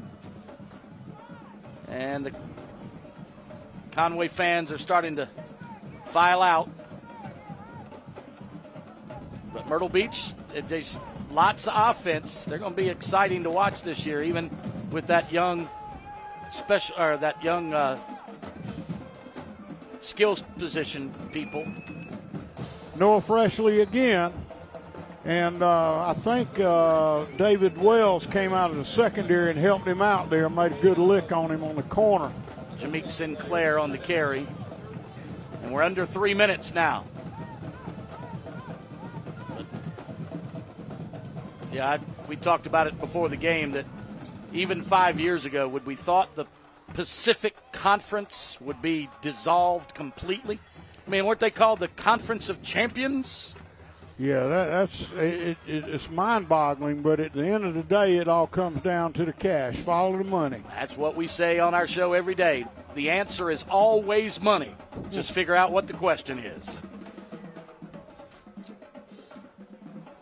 Myrtle Beach is doing a good job of milking the clock here. 11, Sinclair gets the call. He's going to be about 5 yards short. And that tackle was made by Jaden Stubbs. He's been very active tonight as well. But it's inside the 10 at the 9. And did someone call or was that a 4th down play? Must have been. Yes. It said 3rd down on the it had play. 3rd down on the marker. Okay, the marker said 3rd down, but it was a 4th down play, says Paul Gable, so it does turn it over on downs with 2:05 left in the game. But now the truck, if we maybe get a CNC replay or A&I replay, let's see if it might have been a fumble at the 9-yard line. There was a scrum for it. CMC replay right here. Sinclair has the football, and he's hit. It was jostling around in there a little bit. There's the ball out right there. Good job, Donald. Good job by our camera people, too. Look at that. So the fumble. It's caused by Noah Freshley. And I didn't see the ball come out, but our camera people right on top of it. And our director, Brandon, and Donald Smith, thank you for getting that done for us. And we've got the rolling clock now inside 140. Conway's just going to keep it on the ground, run out the clock. And they'll fall to 0-2 on the year. Myrtle Beach will even up their record at 1-1. Unfortunately, we won't see either of these teams for the rest of the year on the Friday Night Rivals broadcast, but we'll be keeping an eye on them, obviously. And look at Devin Granger. Man, he is like a pinball in there. Yeah, you get to a point you're just trying to make a play. Yep. And the thing you got to be careful of when you're doing that is securing the football, because it's tough when you're making that many moves to secure it. He juked left, faked right, spun that way, and finally went down after a gain of maybe 6.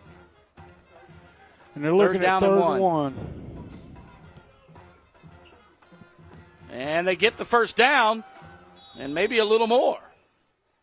And that is backup running back Aaron Black with the Myrtle Beach Hyundai first down.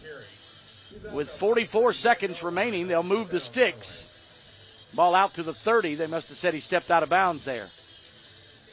But it's still a first down either way for Conway. Devin Granger and Aaron Black in the backfield. Twin receivers, left and right. Somebody looks like they're left unguarded. Let's see if Granger can find them. He has the football knocked out of his hands. It's picked up by Myrtle Beach, and they're going to run it in for a touchdown. The ball was knocked out of his hands by Antonio Brown, and then he picked it up and ran it in for 6 more with 33 seconds left in the game. Yeah, and that's a miserable mistake to make because you never like to see that half century go up. But at the same time, it's, when you're back there and you're having to bounce around with the football, it's going to come out eventually. Yeah, he was the one who knocked it out, and then he picked it up and had some baggage along with him. Had some friends helped him get it into the end zone, and now could be 51. Here's the snap. Nope. They threw a flag before the ball was snapped. Could have been an offside against Conway, I believe. That's what it is. They were in the neutral zone. Coach Wilson declines it for the second time that's happened tonight. So he'll try to kick it again. Geometrically, I never could understand why people decline that. And the reason is, as you get closer to the goal, it widens. Think about it. Well, you got a leg like that, Doesn't it's almost matter. automatic. That's right. It's 51-14. And, Coach, I can safely say, I think I can fairly say that there's not a 40-point difference in these two teams. No, I agree. And I think there are a couple of things that really were determinants tonight. The first one was some timely turnovers, but the second determinant was the short field that Myrtle Beach was allowed to play on the entire first half. And when they came back and took that 2-score lead in the second quarter, they played on a short field. And so Conway really struggled with getting enough yardage to turn the ball over with a long field. The entire defense for Myrtle Beach was dynamic for sure, but when you got offensive weapons like Malachi Washington and John Simmons, that makes it hard for a team that's... Well, yes, you're correct. And then when they get opportunity, that's the thing with Myrtle Beach's offense. They want the ball. They want opportunity. They want snaps. Right. Well, this one's going to be kicked out of bounds. So they're going to bring it out to the 35 for the last 33 seconds here of this ball game, and surely they'll just kneel it down and not try to do anything fancy with it. But it just, again, I know Myrtle Beach is obviously the better team. There's no question, but I don't think they're 37 points better. Oh, I agree wholeheartedly. I think that Conway certainly made some mistakes to hurt themselves, but I think Malachi Washington was a big difference. No question. I think Myrtle Beach has got a lot of work to do yet with their quarterback, and they don't quite have the confidence to put it in his hands, but he certainly shows a lot of promise. The 2 touchdowns he threw to John Simmons were remarkable. Simmons is just he's a cat, what I used to call a Frisbee catching dog. He could just go up and get it. And hand off to the right side. We got a Seahawk down, or actually he's just taking a rest. And that may be the final play of the ball game, and we are right at our time limit. Actually, we're over our time limit, so we may have a very short post game here, but we'll award the trophy and our HTC ball, game ball. And all right, as the clock runs out, let's take a quick timeout. Seahawks win it by a final score of 51-14 on the road, and they get the victory. Bell back to the beach. More of the Conway Medical Center Friday Night Rivals, powered by Mr. Sparky, in a moment.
Back live at the backyard in Conway, and the Tigers of Conway took it on the chin for a second week in a row, but the Myrtle Beach Seahawks broke out the offense tonight. Last week they didn't score at all against Camden. This week they put 51 on the board, and most of it coming from Malachi Washington. He ran for over 200 yards tonight and a couple of touchdowns, but we've got a drive of the game, Coach. Yeah, you know, the drive of the game actually was a two-play drive. 2 plays. And the reason was John Simmons made a great catch down right near the goal line. I thought Goodrow did a great job of placing the ball up. He ran an out and up cut, and the corner kind of bit on the out, and then he got behind him and got a foot down as he was coming out of bounds. We thought it was a really good play.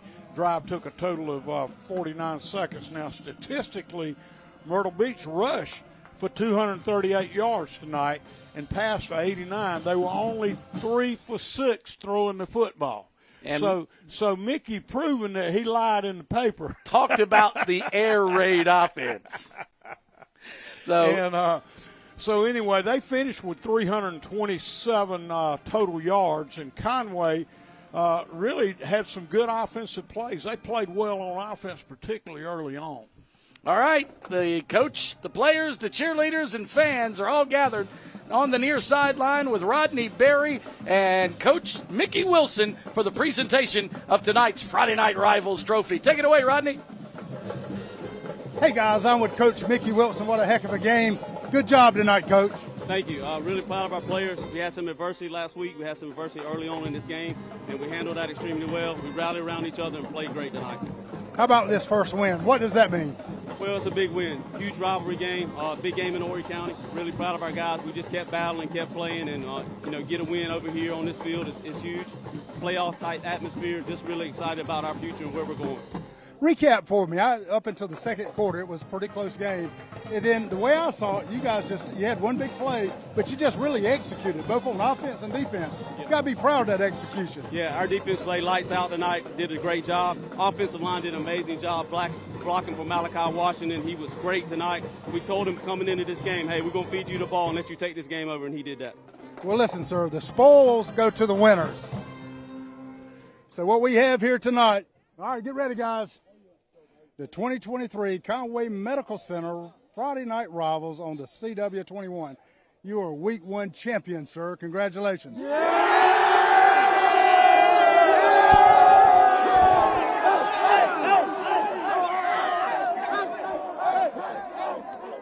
we got a game ball.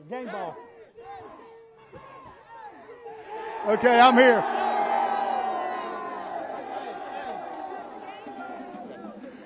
Okay, guys.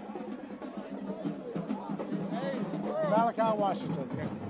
Hey, game ball, Malachi. Congratulations, you win the game. Oh, hold 1 second. Look, that's been a long time since I played football, but me and you just got destroyed in there. Malachi, you're our Week 1 HTC game ball recipient. What does that mean, sir? It means a lot. Thank you, God, and thank you to all my supporters, family, coaches, and etc. Thank you. Look, this is something that you'll remember the rest of your life. Yes, sir. What a great night. Back at you, guys. Thank you, Rodney. I think he just learned a lesson, Coach. You don't call the play out before you finish the entire presentation. Do the game ball first. That's right. He got crushed in there. That's awesome. And congratulations to Mickey Wilson, Malachi Washington, and the rest of the Myrtle Beach Seahawks. 51-14, the final tonight. And, Coach, I know Mickey loves this because he is a Tiger, I think, at heart. He grew up in this community. He played here, and now he takes back that other big trophy, too, that's most important to the Seahawks. Yeah, and Josh Pierce is still looking for his first win here at Conway. He'll find it soon. Absolutely. First-year coach in just his second game. He is going to build this program back. That's going to do it as we have run over our allotted time tonight, but stay close. We got more of the CW programming and ABC 15 at 11:20 tonight. Brandon Dunn with all the scores on the end zone for Coach Chuck Jordan and Rodney Berry. I'm Ellen Smothers saying so long, everybody.